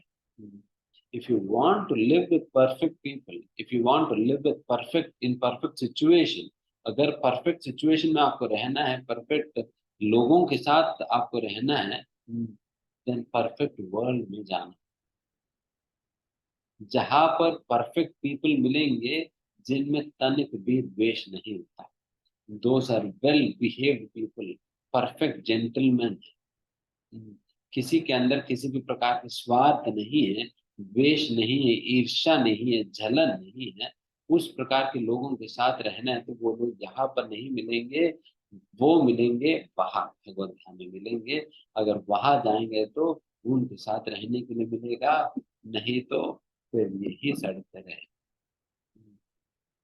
तो यही कहानी है इस गौतम दुनिया की। फिर भगवान कहते हैं कि बट क्या करे, मेरी ऐसा धाम होने के बावजूद भी लोग यहाँ पर ही खेलते रहते हैं। एंड हाउ व्हाट हैपेंस, ममेवांसा जीवलोके जीवभूता सनातना मनसष्टानि इंद्रियाणि प्रकृतिस्थानि कर्षति। कर्षति मतलब दे आर स्ट्रगलिंग। यहाँ पर ही लोग रहकर बहुत संघर्ष कर रहे हैं, अपने मन और इंद्रियों के साथ संघर्ष करते करते बस यही रह जा रहे हैं।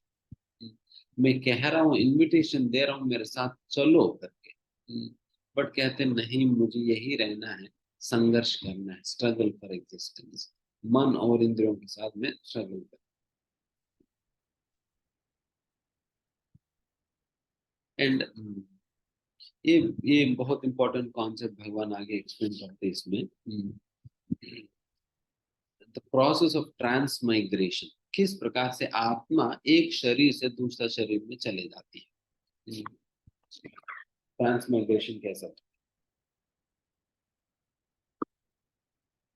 ये ध्यान से सुनिए। जैसा जिस प्रकार से एक नाले के ऊपर से जब हवा चलता है, तब क्या होता है, नाले की बदबू जो है वो हवा कैरी करके वो हमारा नासिका तक ले आती है। The air acts as a carrier of the smell. And कुछ फूलों के ऊपर से वो हवा बहती है, देन फूलों को सुगंध को हमारा नासिका तक पहुंच सकती है। उसी प्रकार से उसी प्रकार से द सटल बॉडी, जो सूक्ष्म शरीर है, जो कि मन बुद्धि अहंकार से बना हुआ जो सूक्ष्म शरीर है, it acts as a carrier to carry the soul from one body to another.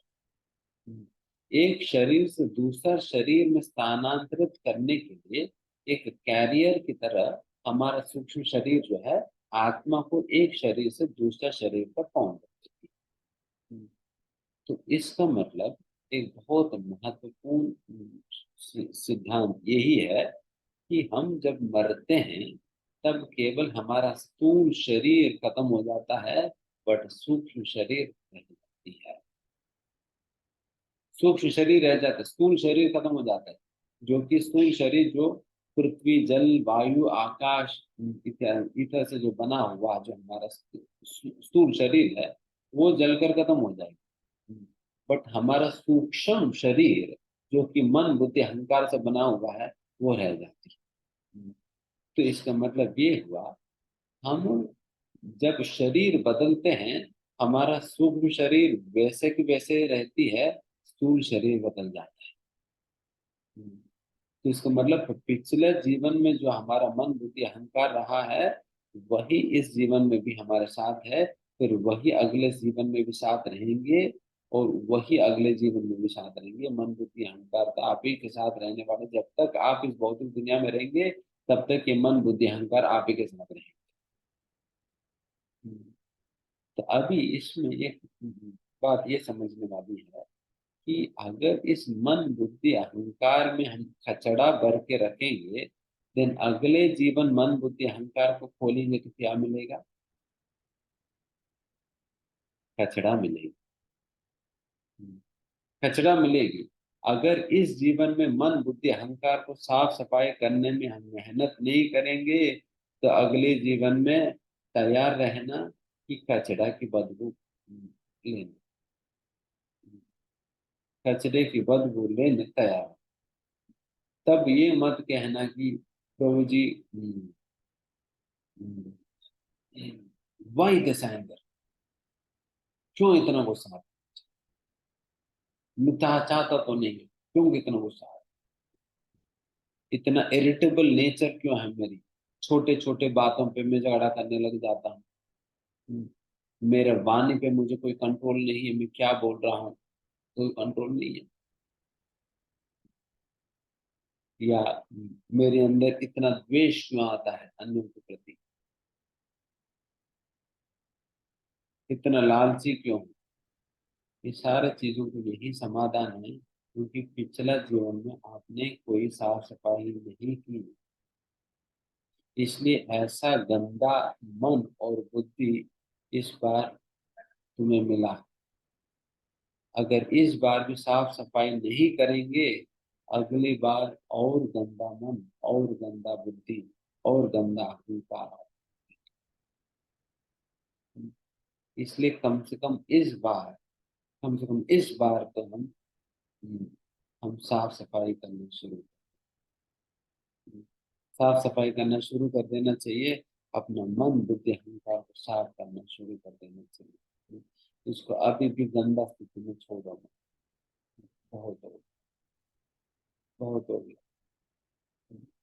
Because ultimately हम मतलब आत्मा को रहना तो इसी सूक्ष्म शरीर के साथ पड़ रहे हैं ना।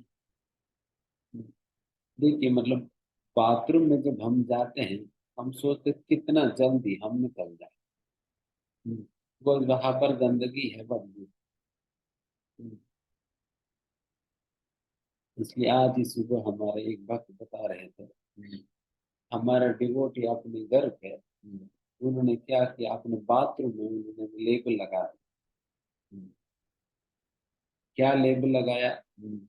material world is like toilet, so quickly get out of it। ये भौतिक दुनिया है, टॉयलेट की तरह है, इससे जल्द से जल्द इससे बाहर निकले। कौन गंदगी में रहना चाहता है ना? जल्द से जल्द काम खत्म करके निकले, भाग गए। इसलिए श्री बक्सीदास महाराज कहा करते थे, this middle world is not a place for gentleman and woman. सज्जन पुरुष और स्त्रियों के लिए ये सही स्थान नहीं है रहने के लिए। उनको जल्द से जल्द यहाँ से निकल जाना चाहिए। आप सोचिए, क्या कोई सज्जन पुरुष या सज्जन स्त्री कभी ब्रॉथल में जाएंगे जहां पर वेश्यावृत्ति चलता है? कभी नहीं जाएंगे। वो रहने का स्थान ही नहीं है सज्जन स्त्री और पुरुष के लिए। एक मिनट भी खड़े होने का स्थान नहीं है वो चीज। इसलिए वो जल्द से जल्द निकलेगा। उसी प्रकार से ही उसी प्रकार से ही ये भौतिक दुनिया भी उसी प्रकार की गंदा स्थान है, गंदा स्थान है। इसलिए कोई भी इस भौतिक दुनिया से जल्द निकलने का प्रयास करना चाहिए, because this is not fit for gentleman and women. Those who want to live amongst envy free people, जो ईर्ष्या रहित लोगों के बीच में जो रहना चाहे, फिर यहाँ से निकलो, भगवतान जाओ, फिर वहां पर उस प्रकार के लोग और वैसा परिस्थितियां मिलेंगी।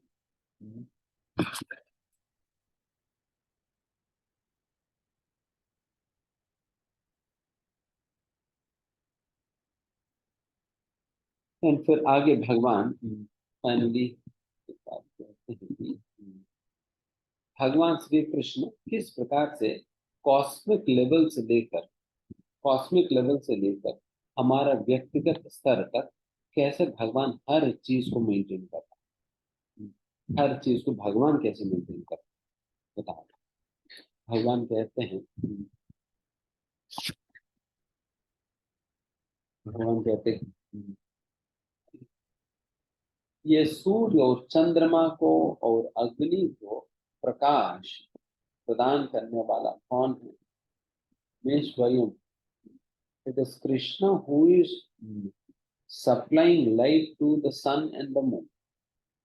सन एंड मून को जो भी प्रकाश सप्लाई करने वाले तो भगवान। एंड भगवान कहते हैं I enter into each planet.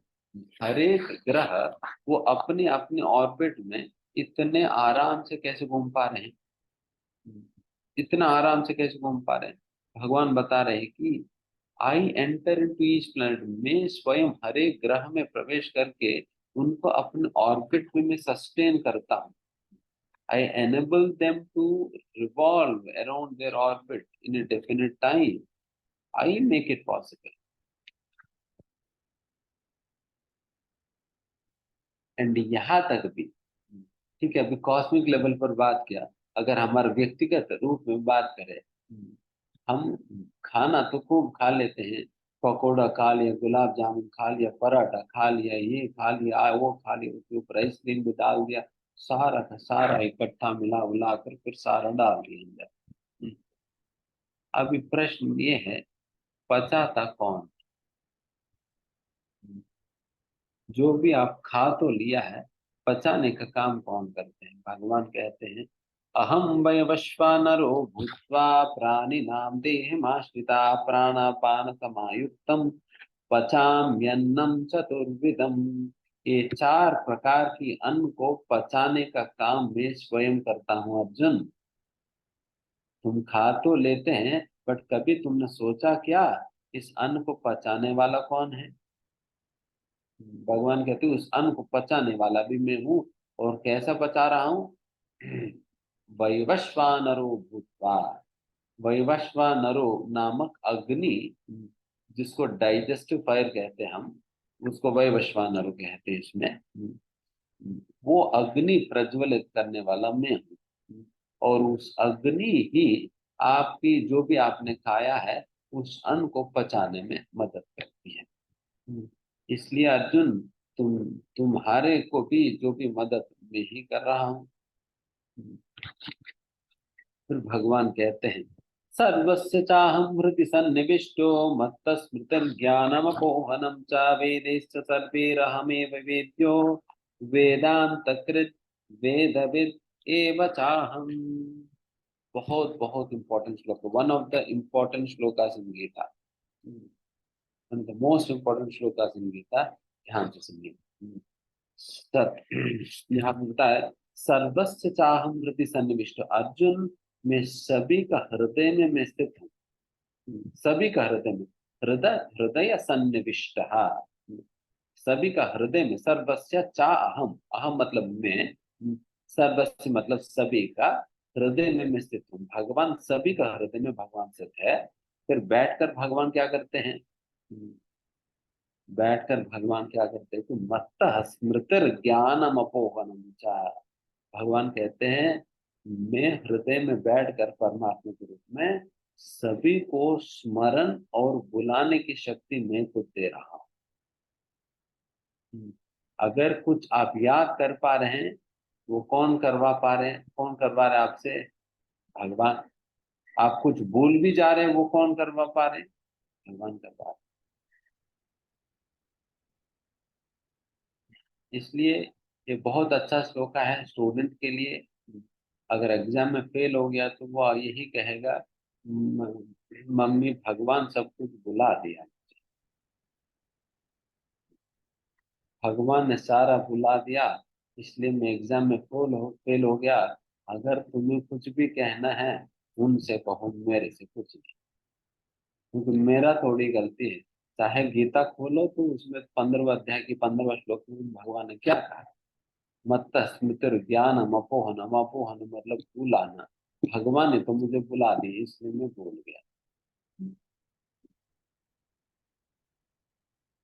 क्या करें?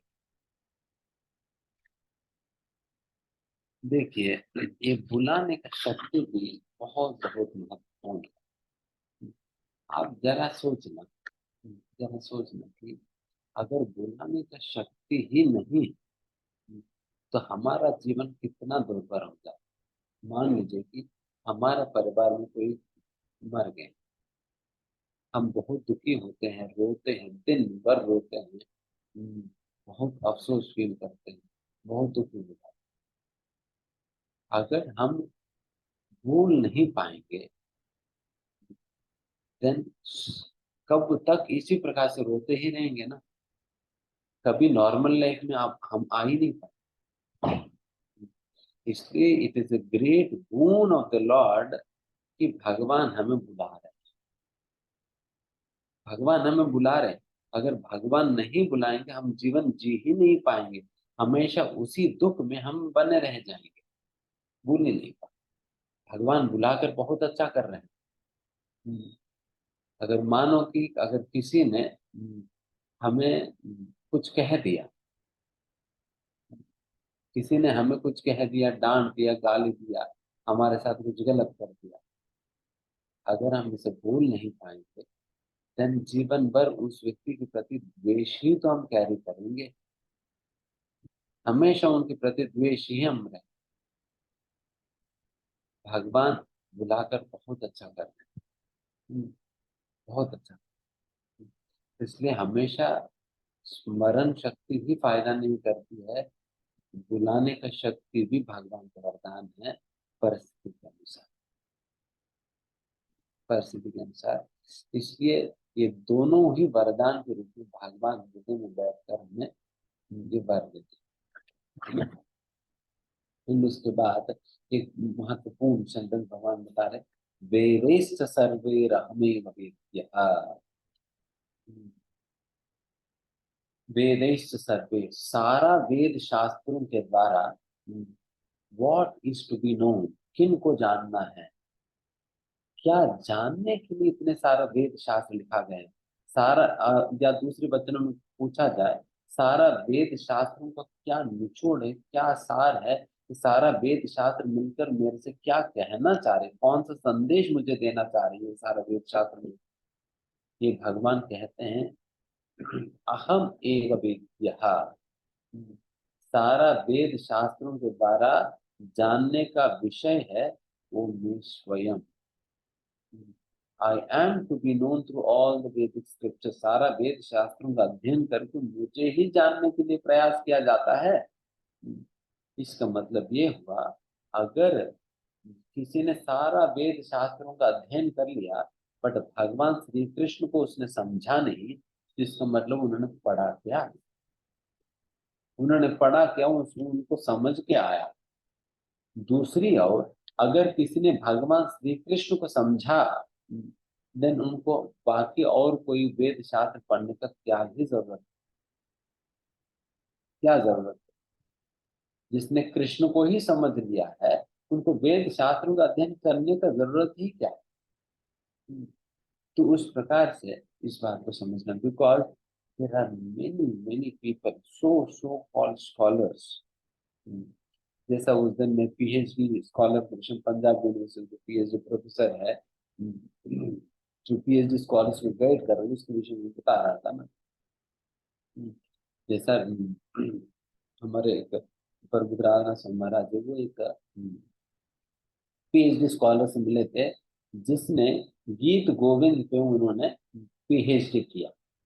मतलब उन्होंने 5-6 साल उन्होंने केवल और केवल गीत गोविंद के ऊपर उन्होंने अध्ययन किया। उन्होंने अध्ययन किया पूरा 6 साल, पूरा का पूरा थीसिस इसी के ऊपर आधारित है। And this foolish person is asking, ये मूर्ख महाराज से पूछ रहे थे कि why is this Krishna so mad after women? ये कृष्ण लड़कियों को लेकर इतना पागल क्यों? क्या ये सारा गीत गोविंद पढ़कर इन्होंने यही समझा कृष्ण के विषय में कि कृष्ण लड़कियों के पीछे पागल है, यही समझे? So this is the kind of conception that people carry, जो कितना गलत है, कितना गलत।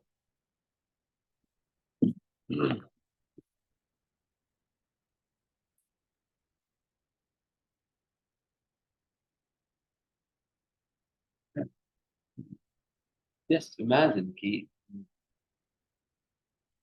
चाहे स्त्री हो चाहे पुरुष हो, सभी तो भगवान से ही तो प्रकट हुए हैं ना, सभी तो भगवान से ही प्रकट हुए हैं। Then what difference does it make, what difference does it make even if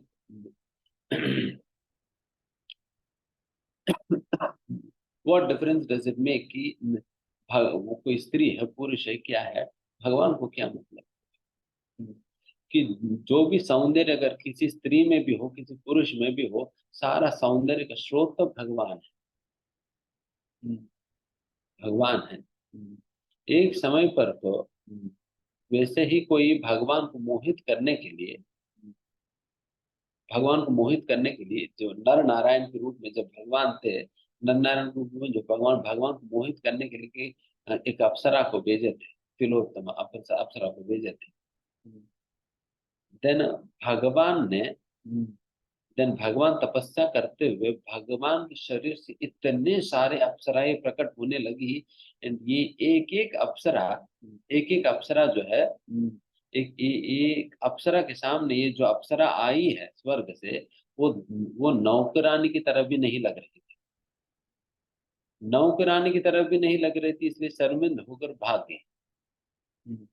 तब इंद्र को पता चला कि ये भगवान कौन है, इन्हीं से तो सारा अप्सराएं सारा सौंदर्य सब सब कुछ इन्हीं से आता है, उनको क्या मोहित कर देंगे आप अपने सौंदर्य से, आप अपने सौंदर्य से क्या मोहित करेंगे। तब इंद्र की बल्ब जला। तो उस प्रकार से भगवान से सारा सौंदर्य। ठीक है। anyways, वेदांत वेदांत कृत एंड द वेरी कंपाइलर, इस सारे वेद शास्त्रों को कंपाइल करने वाला लिखने वाला कौन है, भगवान स्वयं है। एंड सारा वेदों का असलियत में जानने वाला भी भगवान स्वयं है। इसलिए अंडरस्टैंड दिस फैक्ट कि कोई भी शास्त्र पढ़े, अगर उस शास्त्र के अध्ययन करने से आप भगवान श्री कृष्ण को समझ पा रहे हैं, देन फिर उस शास्त्र के अध्ययन करने का कोई मतलब है, नहीं तो कोई मतलब नहीं। If that is helping you develop your love and understanding for Krishna, then it is fruitful, or else it is mere waste of time. कोई भी पुराण हो उपनिषद कुछ भी उठाओ, अल्टीमेटली उनके आधार पे हमें भगवान श्री कृष्ण को समझाना चाहिए, एंड कृष्ण के प्रति हमारा प्रेम बढ़ना चाहिए, नहीं तो फूलिशनेस है। एंड लास्टली भगवान ये बात कहते हैं कि दुनिया के अंतर्गत दो प्रकार का जीव होते हैं, एक क्षरा और दूसरा अक्षरा। क्षरा मतलब फैलेबल, अक्षरा मतलब इनफैलेबल। फैलेबल मतलब मतलब जो जिसका पतन हो सकता है, जो गिर जाता है थोड़ा बहुत इधर उधर होने से। इनफैलेबल मतलब जिसका कभी पतन होता है, जो जिसका कभी पतन नहीं हो सकता, वो हमेशा मुक्त आत्मा है। तो इस प्रकार से बद्ध जीव और मुक्त जीव, ये दो प्रकार का जीव इस भौतिक दुनिया के अंतर्गत होते हैं। तो ये भगवान कहते हैं। तो इस प्रकार से एक पूरा अध्याय समाप्त होता है। देन फिर 16वां अध्याय हम चर्चा करेंगे अगली बार। तो बेसिकली हम एक एक्स्ट्रा क्लास लगेगा, 1 और 2 एक्स्ट्रा क्लासेस लगेंगे। थर्ड मतलब कल का तो यात्रा है, इसलिए कल कोई क्लास नहीं रहेगा। और दो हमें आज तक खत्म करना था, बट फिर भी थोड़ा सा पैसेंजर हो गया हमारा गाड़ी, तो हम कंप्लीट नहीं कर पाए। तो मे भी करेंगे। तो हम आपसे क्षमा प्रार्थना करते हैं, आपकी एक दिन हम एक्स्ट्रा ले ले रहे हैं। Although you are all most most busy busy people, फिर भी आप लोगों ने इतना इतना समय निकाला है, उसके लिए बहुत बहुत धन्यवाद। बस एक और दिन आप हमारा मदद करिए, जिससे हम आपको पूरा भगवद गीता सुनाकर कंप्लीट कर सके। ठीक है, धन्यवाद। हरे कृष्ण।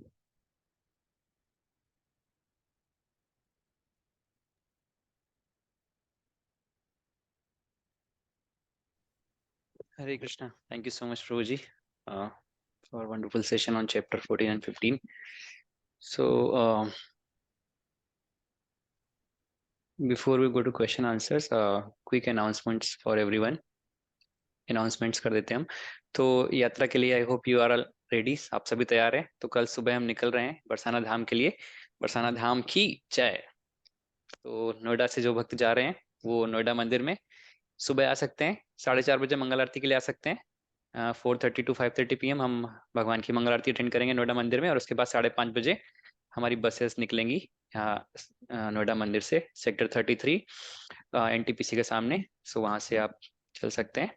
और ग्रुप्स बना दिया गया ऑलरेडी, उसमें इंफॉर्मेशन शेयर्ड है आपको क्या करना है क्या नहीं करना है। यात्रा के लिए ऑलरेडी ब्रेकफास्ट लंच डिनर आपको सब मिलेगा यात्रा में ही। तो बाकी के कुछ डूज एंड डोंट्स हैं वो आप ग्रुप में रेफर कर लीजिएगा।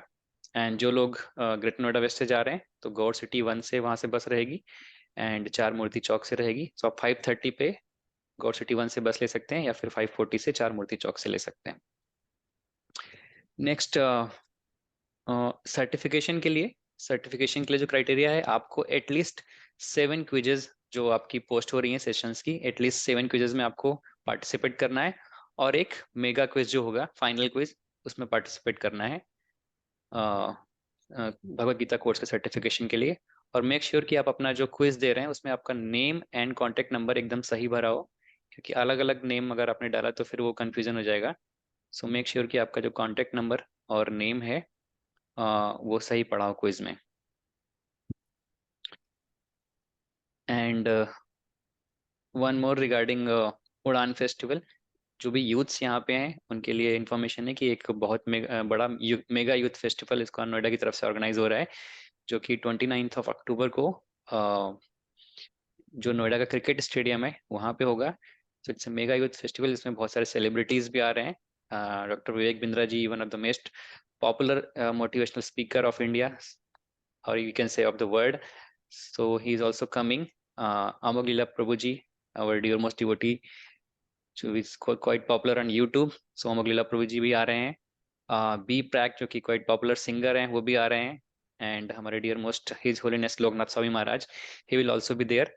तो जितने भी यूथ डिवोटीज हैं 15 to 35 एज के, उनसे रिक्वेस्ट है कि please don't miss this wonderful opportunity to meet all these celebrities live in Noida Cricket Stadium on 29th of October from 4 p.m. to 9 p.m. तो उसका इंफॉर्मेशन लिंक रजिस्टर करने का आपको चैट में शेयर किया गया है।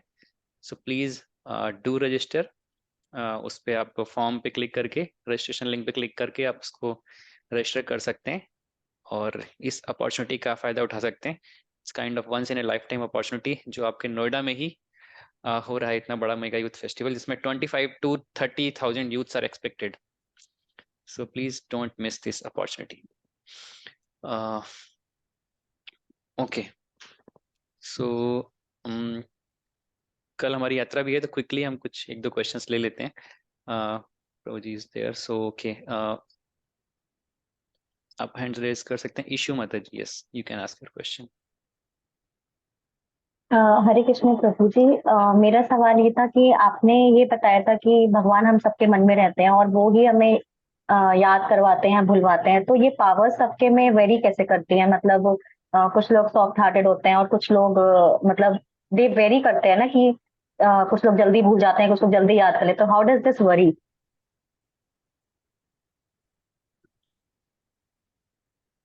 हमारी कर्म के हिसाब से भगवान वो सामर्थ्य किसी को ज्यादा देते हैं, किसी को कम देते हैं।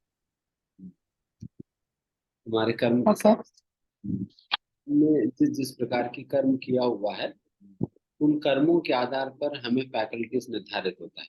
ठीक है, आपकी मेमोरी की कैपेसिटी बदलेगा। जैसा आप जिस प्रकार की कंप्यूटर खरीदते हो उतना बड़ा रैम मिलेगा, उतना बड़ा हार्ड डिस्क मिलेगा, उतना स्पीड गीगाहर्ट्ज प्रोसेसर मिलेगा। तो उस प्रकार की चीजें मिलेंगी जितना कॉस्टली होगा। अगर 20,000 रुपए का भी लैपटॉप मिल जाता है, 50 का भी मिल जाता है, 1 लाख रुपए का मिलता है, 2 लाख रुपए का मिलता है। उसी प्रकार से ही ये शरीर भी अलग अलग प्रकार का शरीर मिलता है। जो 20,000 वाला भी, 1 लाख वाला भी, 10 लाख वाला भी मिलता है। एंड फिर जो शरीर आप खरीदते हो उसके साथ उसकी रैम, उसकी मेमोरी, उसकी हार्ड डिस्क, उसकी प्रोसेसिंग यूनिट सारा कुछ जुड़ा हुआ रहता है।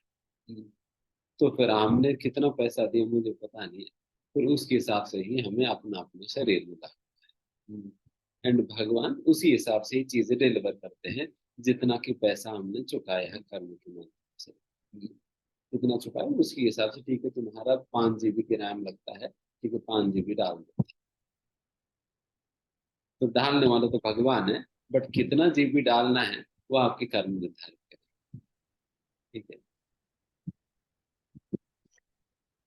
Thank you, Ishmata ji, for nice question. Next, Deepak Kumar Prabhu ji, you can ask your question.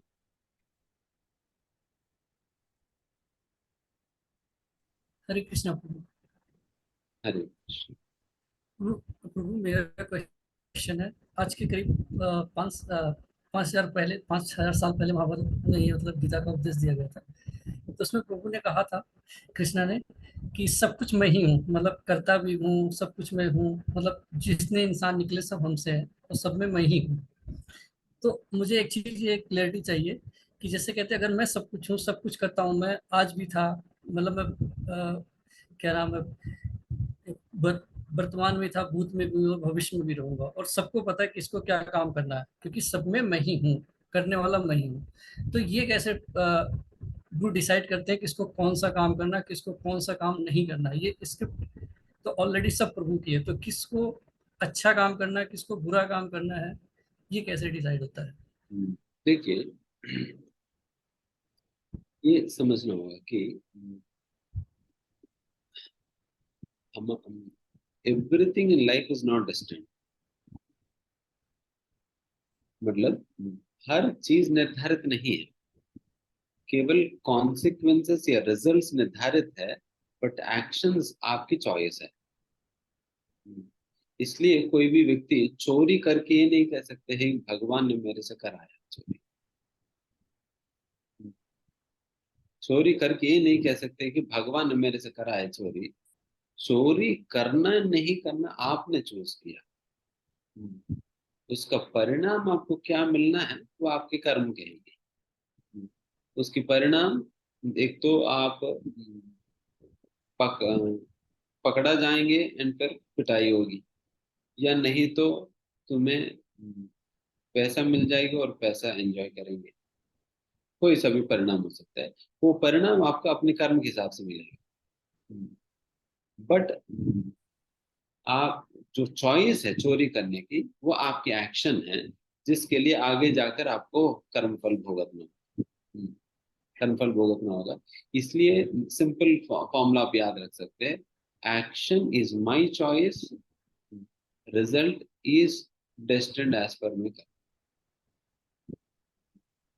Result is destined as per me कर्म। एंड माई, मेरी अभी का चॉइस है, उसको अगर मैं सही प्रकार से मैं चॉइस करता रहूंगा, देन फिर कम से कम आगे आने वाले रिजल्ट्स तो ठीक रहेंगे। अगर मुझे अभी का समय पर रिजल्ट खराब आ रहे हैं, तो इसका मतलब पहले मैंने गलत प्रकार के एक्शन करने के लिए मैंने चूज किया, जिसकी वजह से मुझे अभी इस प्रकार की समस्या आ रही है।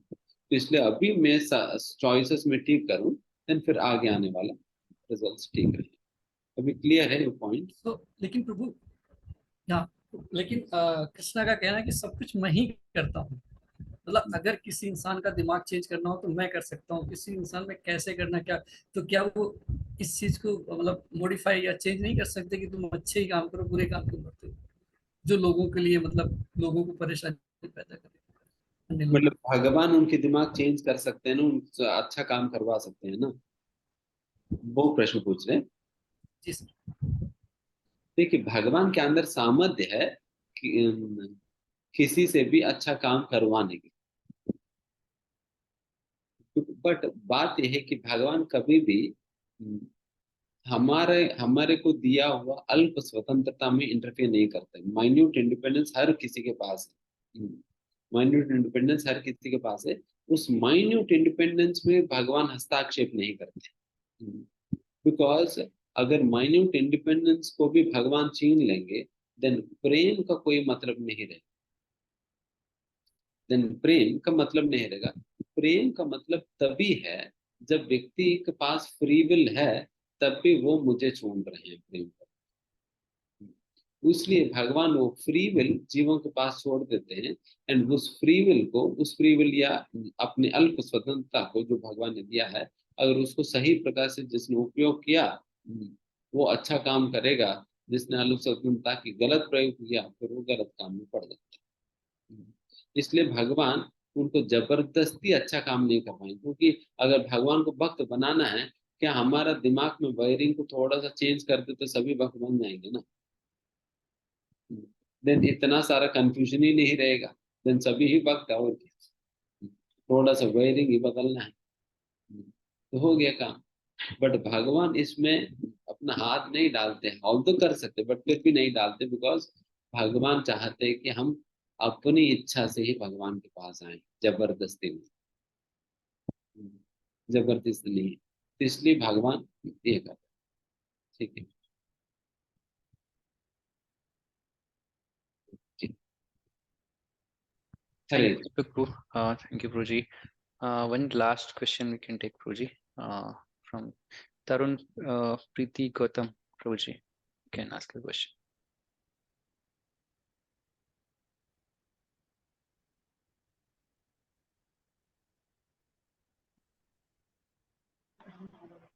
हरे कृष्ण प्रभु जी, दंडवत प्रणाम। Yes yes.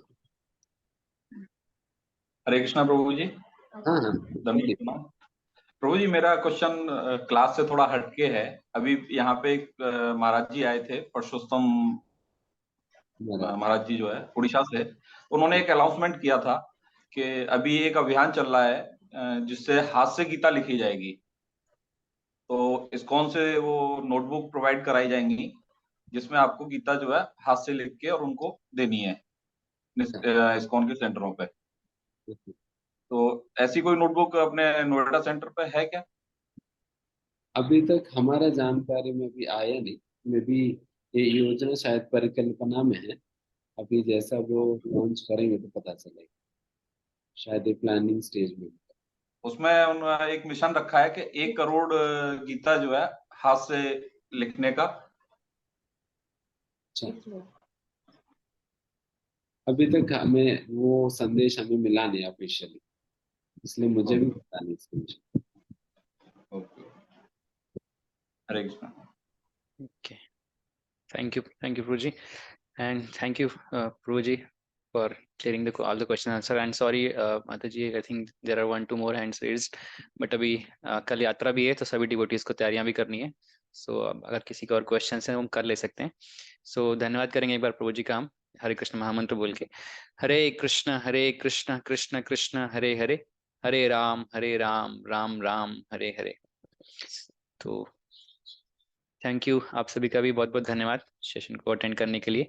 तो कल जैसे प्रभु जी ने बताया कल सेशन नहीं है क्योंकि कल बरसाना यात्रा है, और परसों जो एक्स्ट्रा डेज लग रहा है जैसे प्रभु जी ने बताया, because we have to cover all the chapters thoroughly, so 1-2 sessions extra लग रहे हैं। तो कल को छोड़ के फिर हम 3rd of October को कंटिन्यू करेंगे। क्विज का लिंक आ गया है ग्रुप में, उसमें चैट पे भी और ग्रुप में भी आपको मिल जाएगा। Please submit your quiz so that आपका अटेंडेंस मार्क हो सके। अभी फिर से पोस्ट हो गया है, प्लीज क्विज आप लोग सबमिट कर दीजिए।